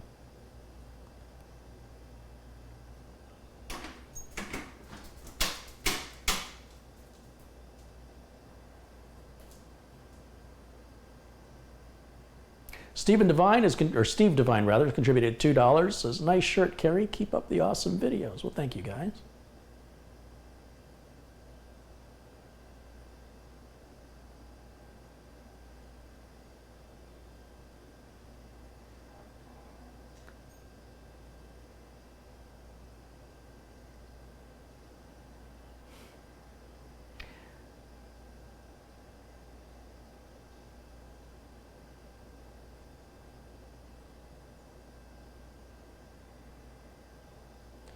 Is it safe to run an i7 8750H at high temps over 90 degrees Celsius?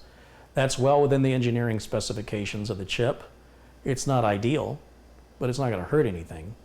Some people say that, you know, a chip running hotter will reduce its life. That's probably true, but if its life is 130 years and you cut that life in half, you're still over 10 times longer than the use case of before it would be obsolete anyway. There's a lot of other reasons that a computer will fail. Usually that's a chip found in laptops, and laptops do generally run hotter. I would avoid running it that hot for, you know, hours and hours and hours every day in, day out, unless I absolutely had to. I just recently ordered a laptop that has that chip in it, and I do know that it's going to run warm. My main concern is the sound and the noise of the fan. And the reason I'm ordering it is I'm thinking that'll be good for a portable streaming machine that I'll also be able to edit videos on, and I can even wirelessly broadcast the video to my TV in my bedroom. So in theory, I can sit in bed with a keyboard and mouse with a big screen TV and edit video. Whether or not I'll actually do that, I don't know. But the idea of, what am I talking keyboard and mouse? It's a laptop. I'll have the laptop with the keyboard and mouse built into it, or the tablet, you know, the touchpad. And I can wirelessly stream the HDMI. I should be able to wirelessly stream the video signal to the TV and run it off battery so that I have no cables, no wires, with the power to edit a video in HD. That's the theory. I do expect that laptop will get hot, but I don't expect it's going to run hot while I'm editing. It should run hot when it's rendering, and that's fine. It'll be fine. It was called the Paul Lynde Show. Oh, well, there you go. Never heard of it. It was very racist. I enjoyed watching it because you couldn't put a TV show like that on TV today. Did you like the TV show King of Queens? Yes, yeah, I did.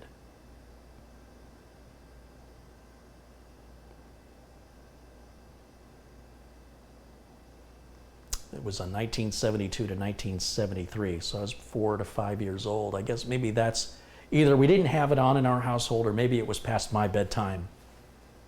I never saw it until the other day. It was new to me.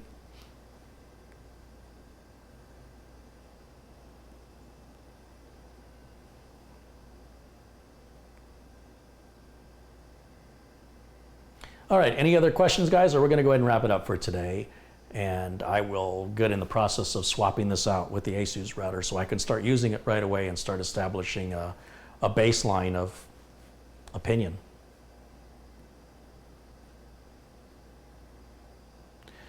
When it comes to editing video portably on a laptop, as far as I know, there's only one choice for me, and that would be the Dell XPS 15. The reason is the Alienware laptops are like this thick. They're heavy and loud. The Apple laptop I won't even consider, and then of course there's HP, which I won't even consider. So that just leaves me, as far as I can tell, with either Dell XPS 15, potentially maybe Razer, but Razer costs a lot of money, and I'm worried about warranty support, what happens after that, because I like the company, but I don't want to spend an extra $500 if I don't have to. If I can get the Dell laptops, let's say $1,500, the Razer is $2,000. And the Dell XPS has a 1050 Ti in it, 16 gigs of RAM, 512 gig SSD, with the Core i7 9750, I think is the chip in it, and it's thin. So I'm hoping that'll do everything I need it to do. I can use it in my presentations. And that reminds me, I now have some laptops to sell. And let's talk about some stuff I've got laying around here that I need to get rid of. I recently found a motherboard, and I turned it on the other day to figure out what the heck it was. Let me show it to you guys, because I'd like to get rid of it.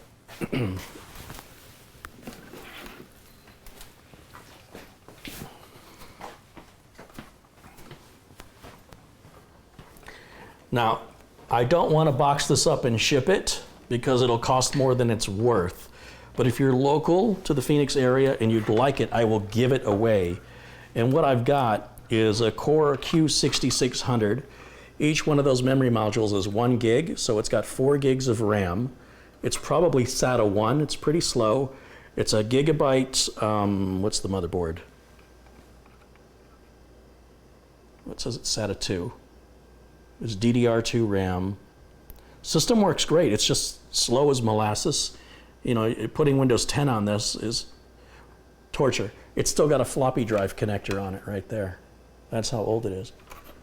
It's a GA-P35DS3R motherboard. DDR2 800, a front side bus of 1333. It's got a MSI graphics card on there. That's the board. And I'm more than happy to give it away to somebody if somebody wants to use it. I've got a friend who recycles. He like pulls the copper up off the traces, but I hate to do that to a board like this. So again, I don't want to ship it. The cost of packing it, shipping it, the likeliness of damage in shipping, it just defeats the whole point of it being cheap. So if somebody's local and would like it, reach out to me through my email address. You can find it tech-vets.com, and be more than happy to get it to you. And you can, I don't know, put Linux or something. Somebody's got more time than I do, but it does work. And if there's no takers, I'll end up going to the recycler.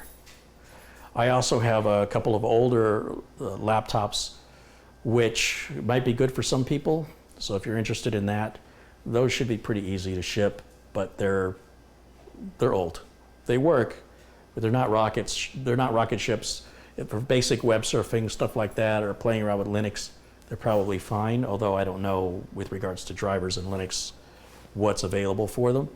But I'll talk more about that in upcoming videos when I'm ready. And of course, if you're looking for a deal on a system, looking to have one made, you can reach out to me. And you would basically buy the parts wherever you want to buy your parts. I don't sell parts, so I don't make any money on that. And then we can build it on video and ship it out to you, or you could join me potentially. Lots of opportunity there if you want to explore that. Same with repairs and upgrades. Obviously, it's easier for people who live in the Phoenix area to take advantage of this.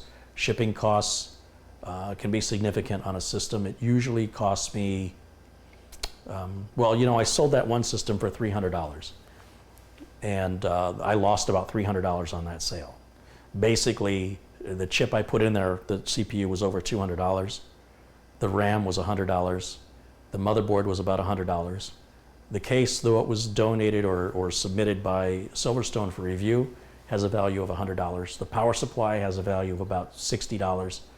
And it cost me $90 to ship it, and the Windows 10 cost me $60 to put Windows 10 on it legitimately. And I sold it for $300 and spent $95 to ship it. So at the end of the day, I got $200.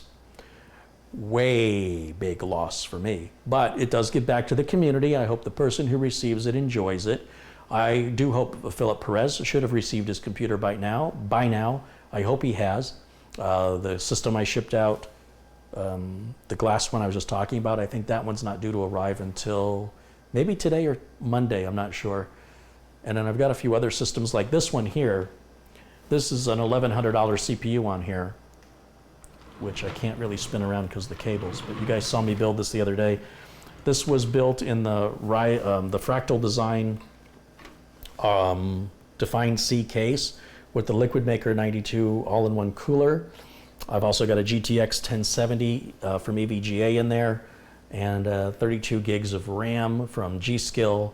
You know, this is easily $2,000 sitting here with a $100 power supply, $200 motherboard. There's $300 worth of RAM, $1,500 processor, $100 cooler, $400 video card. The case is worth, I don't know, whatever it's worth. And then again, $60 is what it cost me for the operating system.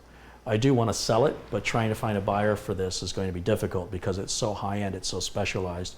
But if you're interested, let me know. We can work a deal out. That being said, if anybody has any business they want to do with me, please do email me. If you're looking for free technical support, please visit techguy.org for free technical support. If you're looking for a build list, please contact Catherine Anna Hauserman. You can talk to her here in a live chat. You can also find her on YouTube, and she'd be happy to help you. If you're looking for any business, to do any business with me, then please feel free to reach out, and I'd be happy to help you. Always looking for more content for the channel. Not content ideas, I'm looking for actual content, which means if you need a build done, if you need a repair done, if you need an upgrade done, that's all good content for the channel. I would very much like to talk with you and see how we can make that happen. If you're looking to buy a used machine, if you see something on my channel and you want to know if it's available for sale, let me know. I am oftentimes willing to sell these below cost, not as far below cost as what I just did. I won't do that again, but I will take a loss of it. So it'll be worth your while if you have the money you want to invest and get a good return on that. That being said, I'm not giving it away. I can't afford to. But I do have a couple other machines that I will be giving away because that's not done yet. I've got 2 off-lease computers that are coming. I'm going to review them, and then I'm going to refurbish them myself. And there are going to be 2 lucky people who are going to get those completely free of charge. Again, I'm hoping I'll make the money back from video views. I don't know how likely that is to happen anytime soon, but maybe knowing the way YouTube pays, or maybe with contributions that come in, I can break even in a couple years on that one, cost of that one video. From YouTube revenue alone, it would probably take about 4 or 5 years, honestly.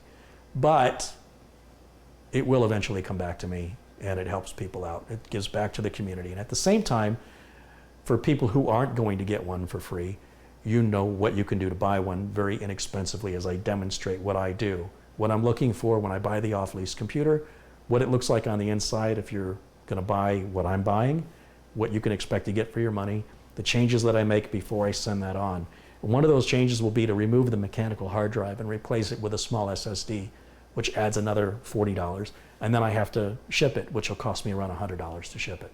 So on top of buying the machine, on top of the labor to go into it and clean it up, maybe reinstall the OS if it's got any junkware on it, put the drivers and updates back on it, change out the hard drive for a solid state drive, and then pay to ship it. That video will be coming up next week.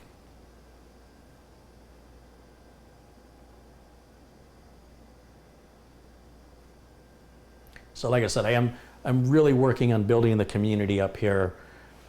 People who want to come in and argue and debate, just not welcome here. It's not what we're doing here. If you're somebody looking to stir a pot with politics and drama, and he said this, and what about this person, if you want to pit 2 YouTubers against each other, I'm not interested in that. And it's a quick way to find yourself banned. So let's just talk about things that build up the community, and you'll be fine. And if you can't think of anything, that's fine. You're not obligated to say anything. But yeah, there's some people who just get a thrill by pitting people against each other. And as I'm becoming more aware of this practice, I am, as much as possible, putting a stop to it. Which often means banning the person doing it. Even if they think what they're doing is nothing wrong with it, I assure you, if you get banned from here, what you did was wrong. And if you can't see that, then you're not welcome here. I have no doubt that I didn't make any mistake. But yes, you know, on the internet, people can be very mean to one another, and we're making a safe space here for that. I can't ship anything outside of the United States. It's just far too expensive. And then on top of that, it could be damaged in shipping because it's going further. And on top of that, when it arrives at the country of origin, your government may place a tax on it, more than likely will, that could be up to 50% of the value. At which point you'd say, it would have been cheaper for me to just buy it myself. Yes, that's why your government does that. So yeah, it's just for residents of the United States only because of the politics of governments in different countries, which is unfortunate, but that's the way it's got to be. So if you're in another country, I suggest strongly you buy from the country you live in. And even though the parts may be more money, I assure you, ordering from the US, dealing with the potential damage, the extended wait time in the arrival, and the delay in your customs department, on top of the unknown tariff that'll be applied, will ultimately be cheaper and faster for you to buy in your own country.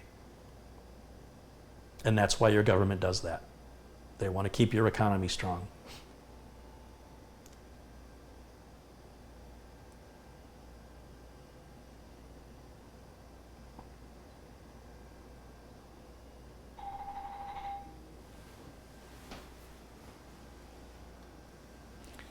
See, Michael Shaw has joined us. Hi, Michael.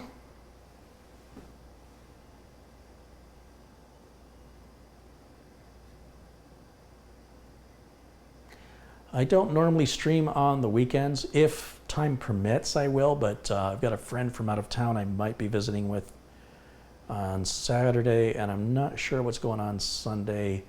But in general, as I get into 2019, as I start to do YouTube as my primary source of income, I will start to assign hours just like any other job, which includes start times, end times, breaks, everything that you would expect from any other job. So I'm not changing it all overnight. There's little changes that are happening, and I anticipate that the schedule of what you're seeing will be completely different by summertime. Probably. I don't know how I'm going to get there yet, but I'm gradually making little changes as much as I can, and one of those is to not broadcast on weekends. There will always be exceptions, but in general, I want to work it just like a job. Monday through Friday kind of job.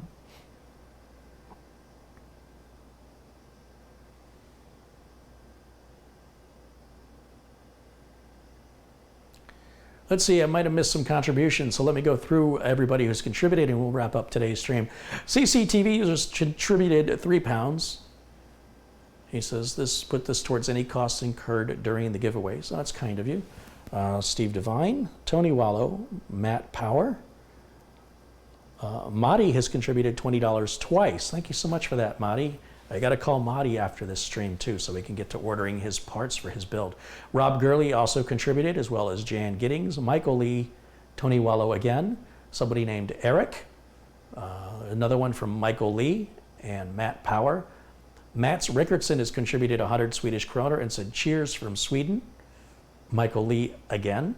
Ben Laird had contributed £2. Michael Rial, Jason 210, Scott M, and Tony Wallow. So thanks to all of you for contributing to the channel and showing your support for the channel. It means a lot to me. And again, what ends up happening ultimately is as we approach summer, and as I continue to do these videos and make it my primary source of income, which is my ultimate goal, because YouTube doesn't pay enough, so these contributions, they add up, and if it turns out that the contributions aren't enough, then what I have to do is I have to figure out a way to make fewer videos to allow me to make time to whatever I need to do to make ends meet, financially. But as long as the generosity of the viewers is there and they're supportive, that means that the opportunity to making videos 5 days a week, the potential for that is there. It's a little nerve-wracking to wonder what's going to happen because I have no control over it.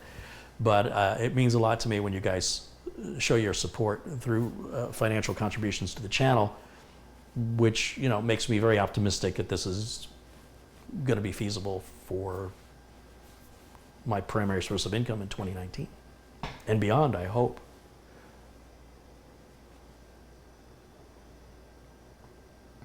Vern says he got an email ad from Corsair featuring 2019 products. They are still listing the 200R case.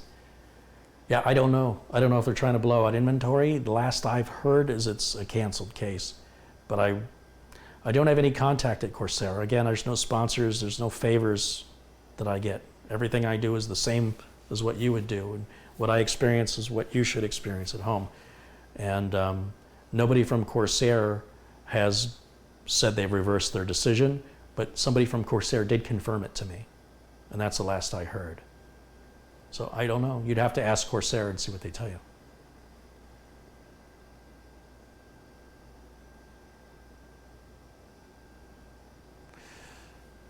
AEP World says, I thought you did work weekends. I used to. I'm trying not to now. I'm getting to a point where everything's work, work, work. People say, how come you don't smile more? I'm constantly under stress. I'm constantly having people throw things on fire at me, figuratively speaking, saying, hey, stop what you're doing and put this out right now. And it can happen at any time. It's very stressful. It's wearing me down. And I'm trying to shift into something a little more mentally healthy, especially on the internet where I'm constantly, well, there's a lot of supporters. There are also a handful of trolls and bullies and lowlifes that I have to endure their mental torture. And it's just not healthy to endure that 7 days a week. And so until I have, perhaps either an intern or an employee who can shield me from all of that, I have choice. I have no choice. I have to endure it. And so 7 days a week, 52 weeks a year, year after year after year, is too much. It's just too much abuse. And while the support is awesome and there can never be too much support, it's the abuse that makes me want to walk away from it all. And I don't see a sign of that going away. I think it's, as the channel grows, the abuse is going to get stronger and stronger. When you put yourself out in the public eye, even a little YouTube channel like this, it's as if you might as well hold a sign that says, "Come up and punch me." Hey, strangers, you want to take your aggravation of completely something unrelated about your life that makes you miserable out on a completely random stranger? Here I am. I'm your human punching bag. I can withstand so much of that, but I need a break from it just for my own mental health. And so I'm making the conscious effort to not work on the weekends. Most people that work a 40-hour-a-week job work Monday through Friday with weekends off. That seems to work for most people, so I think I'll give that a shot. That's not to say I wouldn't broadcast ever on a weekend. If the opportunity exists, I will. But for the most part, I think it'll be more healthy for me mentally to not. Just treat it like a job. Troy Van Air has contributed to 20 Australian dollars. Thank you, Troy.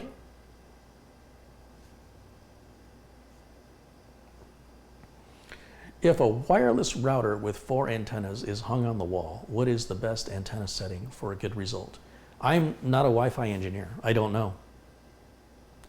What I was told by the Wi-Fi engineer, Jensen, is that the antennas should be pointing straight up. They should not be angled, and they should not be facing down. So presumably, as long as the antennas are equally spaced and pointing straight up, from the information that, as I understood it from Jensen, that's what I believe it to be, though I don't know for a fact. Again, that's my interpretation and memory of the discussion I had.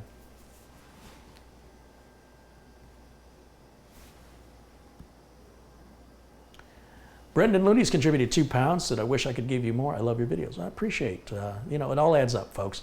With 215,000 subscribers, if every subscriber gave me a dime, I'd be doing well for this whole year. So these contributions that you say aren't much, they're far more than the average person gives at all, by multiples. £2 compared to no pounds is a huge contribution, and it does add up. And I want you to know I really appreciate your generosity. And it does all go back to the channel. It's what's enabling me to do more videos more often, and to buy better equipment, or to buy products like this that I can review them and come back and, sure, do I get a benefit from it? Sure. Yeah, I got a $500 router. Go me. But is it worth having, and how do we know? So I share these experiences with you so that you know, is that something you should do?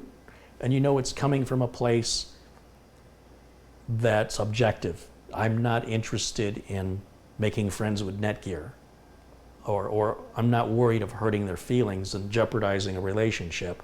There's no relationship between me and NETGEAR. I bought this like anybody else would buy it, and I will use it the way I need to use it, and then I will report back if I like it or not, and if I can recommend it, and if I do, under what circumstances. I have that freedom. It's an amazing freedom to have, and it's made possible by not having sponsors. And I'd like to avoid sponsors for that reason, so I can maintain my journalistic integrity.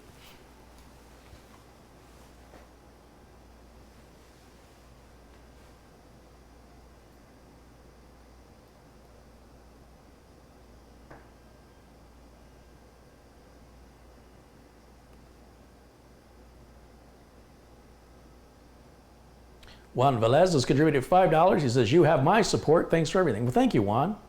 Let's make sure is Juan a moderator? Yes, he is. Good. My most supportive people are recognized in blue.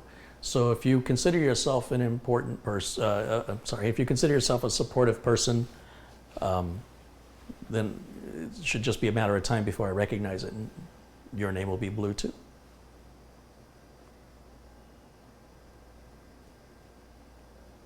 Mike Ladd said, you deserve weekends off. Well, I don't know what I deserve, but there's just certain things I have to do to maintain what little sanity I have.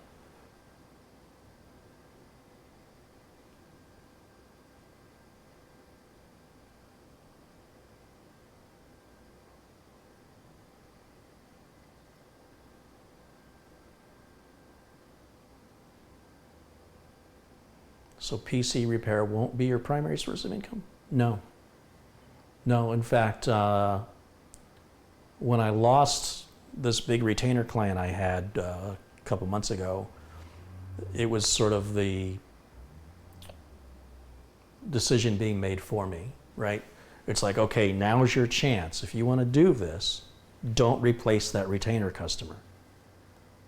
Use that time now to focus in on your YouTube channel, because if I take on another retainer customer of that size, the first month alone won't leave me much time to do anything else, because the setup of getting everything configured in such a way to make sure all the machines are configured right, all the remote access is installed, all the drivers, all the updates, all the BIOSes, everything I have to do to get everything up to where I need it, and then from that point I maintain it. So if I took on another retainer client, it would do the exact opposite, where as far as YouTube goes, I'd be making fewer videos because there is only one of me, and my time would be primarily spent getting that retainer client set up where I need them to be to maintain them. That's why it hurts so much when I lose a retainer client, is because I put all that effort into getting them set up where all I have to do now is maintain it, and maintaining it easy. It's good money and it's easy. It has to be done. It's not like I'm not doing anything. Maintenance takes time. It doesn't take near the amount of time as somebody who's never had maintenance before, or the maintenance they had was inadequate. And then I have to step in and I have to see how every computer is configured, where the configurations are bad, where they have older hardware that needs replaced, obsolete hardware, updates that are missing, drivers that need to be updated, configurations that just aren't optimal. I've walked into offices where they ran the cabling wrong and it had to be all recabled. It's an immense amount of investment on my part. And the way I get paid back is through them maintaining that over time. My biggest fear really is that after 2 or 3 years, the client comes back to me and says, we decided we want to reactivate the retainer. I don't want to repeat that. And I will know that 3 years of no maintenance or bad maintenance means I have to start all over again. So I just thought, you know what, let me just try the YouTube thing and let's see how that goes. If the other retainers I have drop off, so be it. I don't think they will, but if they do, I will not replace them. And we'll see if YouTube can work. In the meantime, when the retainer customers drop off, it also makes me freer to move. Part of the reason I'm stuck where I am is my obligations to my customers, and I do not want to abandon my customers. If my customers abandon me, then I'm fine with it. And then, like I said, if the YouTube stuff is not able to make ends meet for me, then I'll go back to the repair side of things and do less of the YouTube stuff. So it's just about doing what I have to do to survive, but I enjoy making the YouTube videos more than the maintenance. You know, the fulfillment that I get from the YouTube videos is much more fulfilling to me.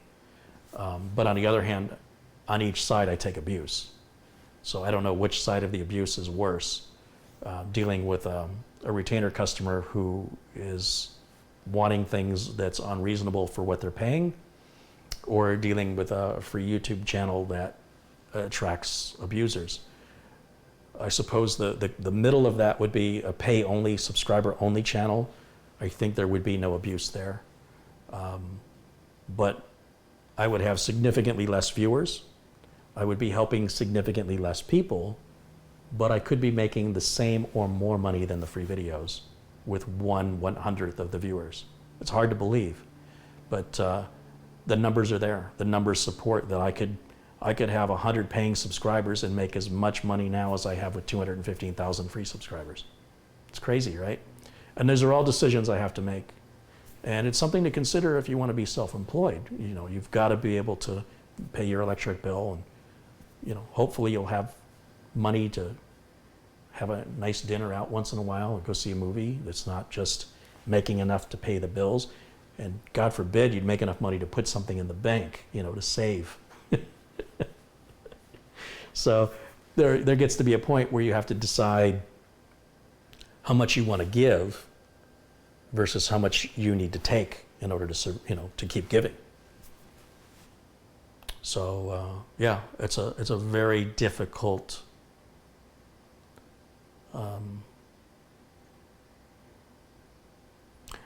I'm not financially motivated. I'm really not. I need to pay my bills and I need to be comfortable, but I don't need to own 3 homes. I'm not driven like most capitalist Americans' greedy behaviors. Really like giving back to the community, and I like teaching. The price of education is insane. The amount of education I'm giving away here, I'm sure doesn't make places like DeVry very happy, because they would have you believe that this education is worth tens of thousands of dollars. And it isn't, as far as I'm concerned, apart from inventing cures for diseases. There's no reason somebody should be clearing $1 million a year and say they need it. That's justified. If you're curing diseases, if you're solving crises for distributing food or growing food and making life better for people, yeah, then you earn the $1 million, but otherwise you didn't earn it. You don't deserve it. And it's ridiculous. It's more money than you can spend, and it's all being hoarded by a very small part of the population, and it's really bothering me. But we can give out education for free, and people can take it or they can leave it. They can argue with it. They can live in ignorance. That's their choice. I don't have control over that. And so by offering the videos for free, I feel like it gives everybody a chance. It's unfortunate that there has to be a minority that regularly comes in and screams and shouts to draw attention to themselves and create drama, to then sort of force it to become a paid only, which I really don't want to do that. But I may not have a choice. So we'll see what happens. Well, it's all in the future. It's nothing that's happening right away, but we'll see what happens. Red Dragons contributed $2, says have a Coke on me. And Mike Ladd has contributed $10 and said it wouldn't let me choose a dime, so I added some zeros. Well, thanks for that. Again, thank you guys. Yeah, there's also stuff going on Twitch. The problem is the cost. I don't have unlimited bandwidth. So I was streaming previous videos on Twitch live and putting them in a shuffled loop. And it was costing me more than Twitch was paying me or offering. Would you spend $30 to get $20 back? Would you spend $30 to get $30 back? When you could do nothing and still be at the same place without all the effort. That's the problem I have with Twitch right now. Twitch is requiring me to put in 2 to 3 times what they're giving back. And I'm still trying to crack that nut. I'm trying to figure out how to make that work. YouTube is in a very similar way. With YouTube, the amount of money I put into it and what it costs me to make the videos with the camera equipment and the batteries and the chargers and the electricity and the internet and that averages out to be quite a bit more than what YouTube pays in return. Unless I change the types of videos I make. If the videos I make don't require $500 purchases, but if the videos I make are me cooking or me talking about life philosophy, and I don't need 3 different camera angles and special tripods and special editing, then suddenly the cost of making the video goes way, way down and the money I'm getting paid goes up. But then it goes against why I'm making the videos. If I'm making to educate versus making videos to make money, these are all decisions I have to make this year. And I just have to see what's feasible. And I'm going to have to find that balance and what's going to work. For all I know, this may be a completely different channel by next year. I just don't know. But these are the things I have to figure out. And from where I'm standing now, I want to keep doing what I'm doing and make it work. But the reality is, I am quite scared financially that that's possible, that it's going to be feasible. But I just might hit on something that works without changing what I'm doing. But I deep down inside, I feel like I'm going to have to change what I'm doing somehow. whether that's focusing on videos that are just vlogs where they don't cost much money to make, or cooking videos, changing the subject matter away from tech, which is very expensive, and constantly changing, by the way, so the videos don't have a long lifespan. If I focused on making Subaru repair videos, just to give you an example, how you rebuild a Subaru engine is the same today as it'll be 50 years from now if you're rebuilding and restoring a classic Subaru from the 2000s, 50 years from now. The instructions on my video made 50 years earlier will still be exactly the same. With technology, it's always changing and evolving. So there's very little reason anybody will want to go back and see a review of a BlackBerry or a Nokia flip phone made several years ago. It's not likely to have much visual traffic or video views in 20 years. So to find a video, or if I talk about life philosophy, people suffer the same problems today as they have suffered for thousands and thousands of years. So a video like that will always have viewers. We talk about things that people deal with: shyness, self-confidence, personal struggle. Those videos will be cheaper to make and will continue to be of interest to people for many, many years, endlessly into the future. And that's stuff I got to think about. The tech stuff, it happens very quickly. It comes, it goes, comes, it goes. And what's really popular one day, nobody's thinking of ever, ever again. The rush on Hatchimals, fidget spinners, Furbies, Cabbage Patch Dolls, is just boom. You'd think that everything in the world rotates around this. The world rotates around, and then 2 months later, I completely forgot about that. So to make content that can last the test of time will generate more money. And if that content doesn't require the purchase of expensive equipment, obviously the income is all mostly profit instead of paying off expenses. Again, doing more Subaru videos with Mike, these are videos that stand the test of time, because how you rebuild that motor, if you're rebuilding the same motor, you have to follow the same steps at any point in the future, right? And some people will be restoring those cars and restoring those motors. So that's all part of the equation, it's all part of it. What I'm making, how perishable is it? And the more perishable it is and the more expensive it is to make, combined with the lack of revenue coming back from YouTube, doesn't seem like a workable business plan, does it?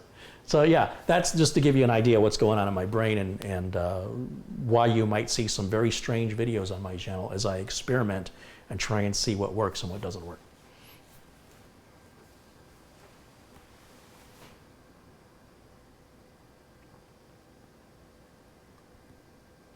Winston Anglu has contributed $10 Canadian, and Winston, of course, is the one who sent me this Fractal Design Define C case because he wanted me to try it. But yeah, I have no idea what I'm going to end up doing with this rig. I hope there's somebody who wants a high-end rig at a good price out there, because I don't want it. I don't have a use for it.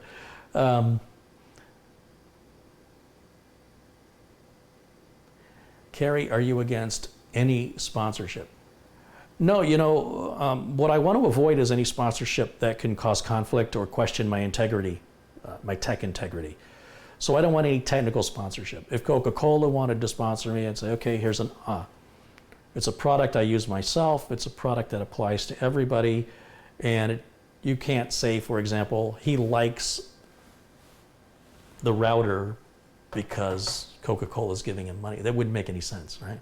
So I can keep my integrity by having a sponsor that's not related to technology, but yet still is something that all of my viewers would potentially be interested in. So if we're talking about Papa John's pizza, food, everybody's got to eat. Technical people, if we create the stereotype of the nerd, they like their Mountain Dew and their pizza, right? Computer, even the millennials in general, they love pizza. Who doesn't love pizza? Most people really like it. So to have a pizza sponsorship, that would work. But to have NETGEAR or somebody sponsor me, that's not going to work, because now you're going to wonder, is what I'm saying honest, or am I holding back because I don't want to jeopardize the relationship? So I'm not against sponsorship. It just depends on the kind of sponsor it is. Now, there are some products that I wholeheartedly endorse, like Acronis, and I've got a history of endorsing them. Would I accept a sponsorship from Acronis? I would. There's a handful of exceptions, and Acronis is one of them, one of the very few where I would accept it without worrying about jeopardizing my technical, my journalistic integrity, because I have a history of endorsing them unpaid. So I haven't suddenly sold out or changed my attitude. But in the back of your mind, you still might wonder in future Acronis product reviews if I'm going easy on them for any reason because of the sponsorship. And that's why taking on sponsorships is so dangerous. If you want people to value you as being honest and having integrity, offering anything for money, offering any review rather, of a product where you're paid to review it, to me, your review means nothing. If you were paid to review it, your review is worthless. Bottom line. And you can say all day long that it didn't hold you back. Like, you could say, well, you've been saying you've been loving Acronis and you've got videos to prove that, but now that you're taking money from them, I just can't trust you on Acronis anymore. And I would totally understand where you're coming from. But if it's Coca-Cola or Papa John's, something like that, it doesn't affect anything that I do. So I hope that makes sense.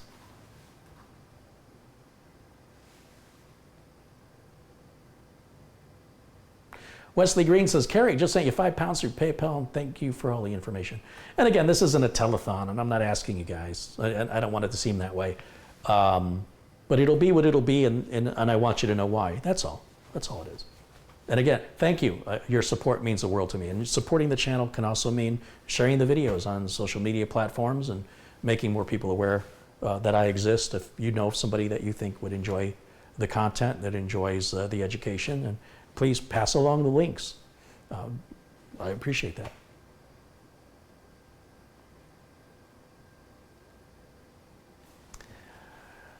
Studio Carey is in your future. Maybe, yeah. To get me into a studio would change a lot of things, because then very much working it as a job with strict hours would be a requirement in a studio scenario. I can't leave a studio empty where people can just come in and steal stuff. So there has to be regular activity in the studio, and it would force me to have a schedule to come in and film. And I am working on that as well, but it's sort of way, way far back on the list.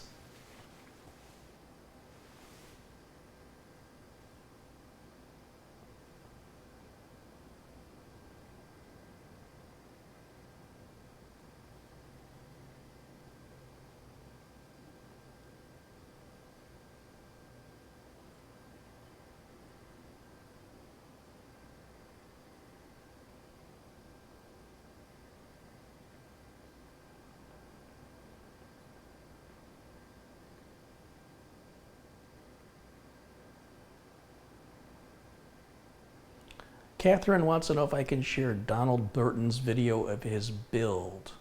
I don't know. I would have to, Catherine, I'll have to look back through our messages and take a look. I think I skimmed through it. I don't think I watched. I have to, potentially, yes, I would love to share your guys' build videos. If you make a video of your build, if you have a YouTube channel yourself, you're trying to get attention and get people to know it exists, I'm more than happy if your video follows the professionalism that I display, which is there's no cursing, you're not moving the camera constantly around where it's not sitting still and it's impossible to watch or it's too dark. If you put a modicum of effort into making a watchable video, I would be happy to put your video on my channel. And yes, I will monetize it, but at the same time, I will also promote and encourage people to subscribe to you if they like your video. I don't know of any other YouTuber offering that. So I think it's a fair deal. I'm not getting rich from it, but it's a great way to also build up the community, which to me is more important, again, than any money. What did I miss here?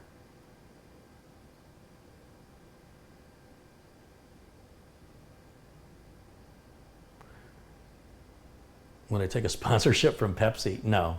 So here's the thing. I want products that I use myself, and it's just, Pepsi's a product that I use when Coke's not available, right? That should be their slogan. Pepsi's what you drink when they don't have Coke. It's not ideal. I really want to use a product I buy myself, that I use myself. If it's not that, then I don't want it. It's all about that integrity thing. Same goes for asking about drugs and alcohol. It's not family friendly, and therefore, if it's not family friendly, it won't be something I will condone or endorse here.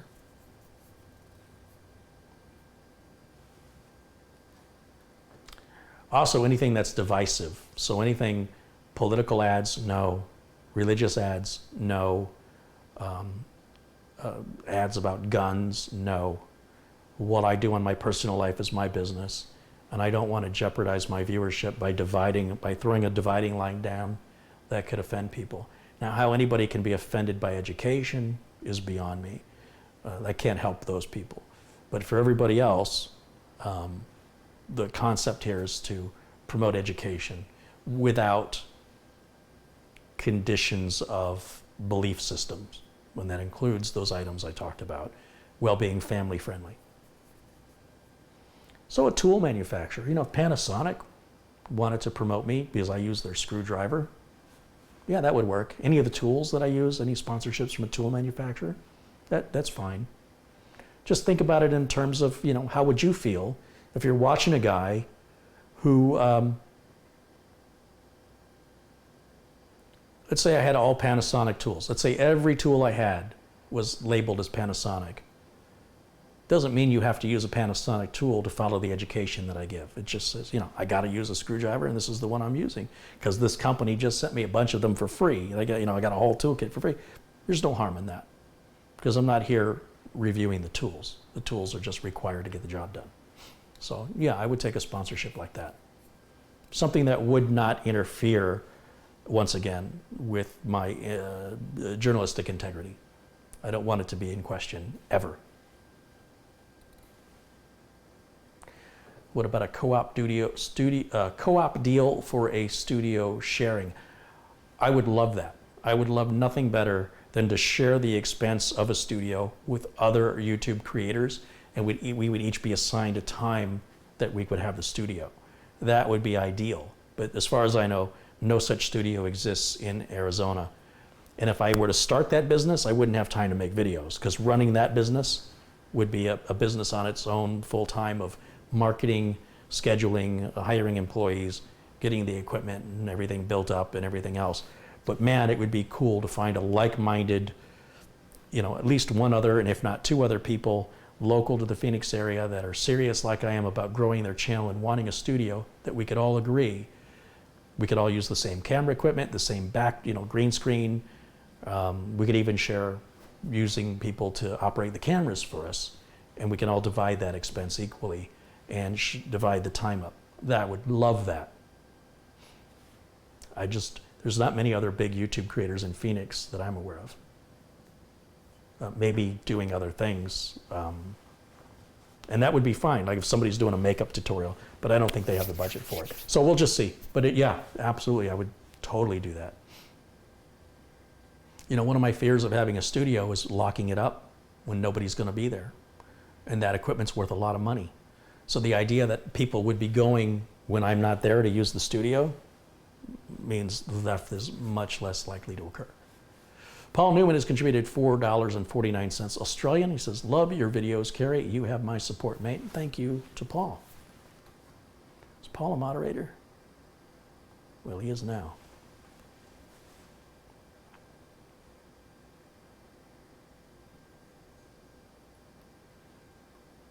Most of the other tech YouTubers are not in Arizona. The big tech YouTubers are in other states, or in some cases other countries, and so working together with them is just not practical. It's too much money. So it would have to be somebody local to where I am, or I would have to move. So I would have to have a certain guarantee if I were to go through that expense to move. Jimmy Bateman says, hey, Carey, donated 20 through PayPal. Keep up the great videos. Well, thank you, Jimmy. Let's make sure Jimmy's a moderator. There we go. John Hayes says, I wish you all the luck in the world. Hey, thank you.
Wim says I'm a lot further than 40 minutes. Yeah, I think Belgium to Phoenix, Arizona is more than 40 minutes away, I'm pretty sure.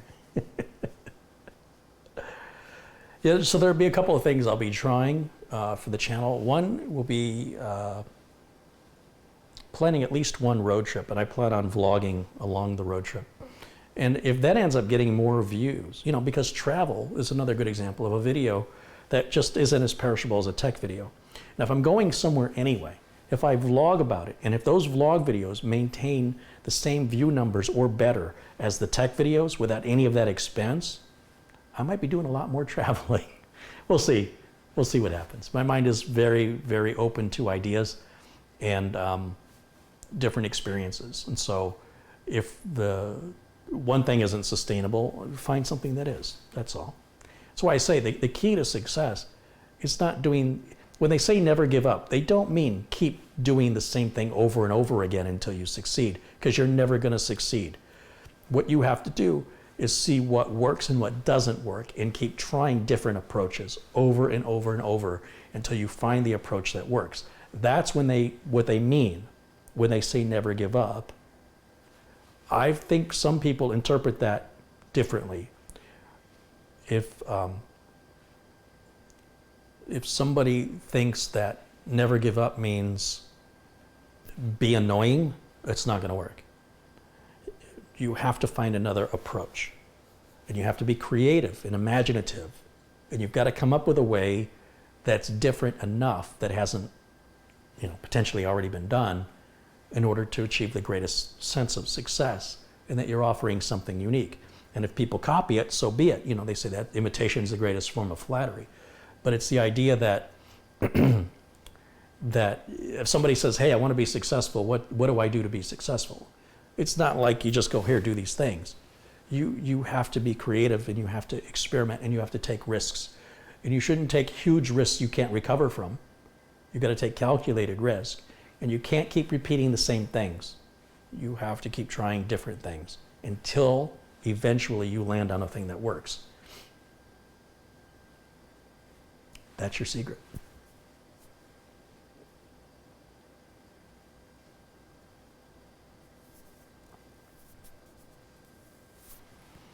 Do a road trip to Wisconsin. I do want to go to Helsinki, Finland in the summer for that assembly conference. I really want to make that happen. It's going to be expensive, so I don't know, but I'd very much like to cover it.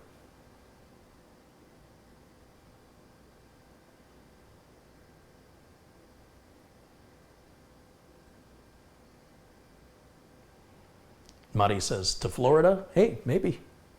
Maybe. I've been to Florida before, several times. Just never vlogged it.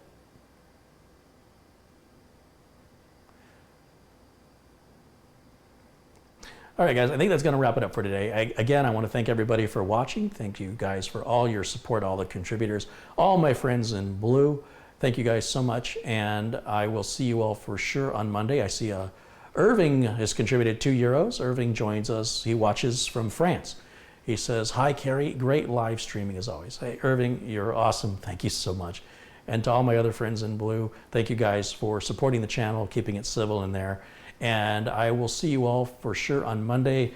And hopefully by then I'll have some experience with this. Maybe I'll even see that fan kick on and be able to hear how loud it is, and have a little bit more information about, you know, whether or not this is a good purchase or not, and if so, for who.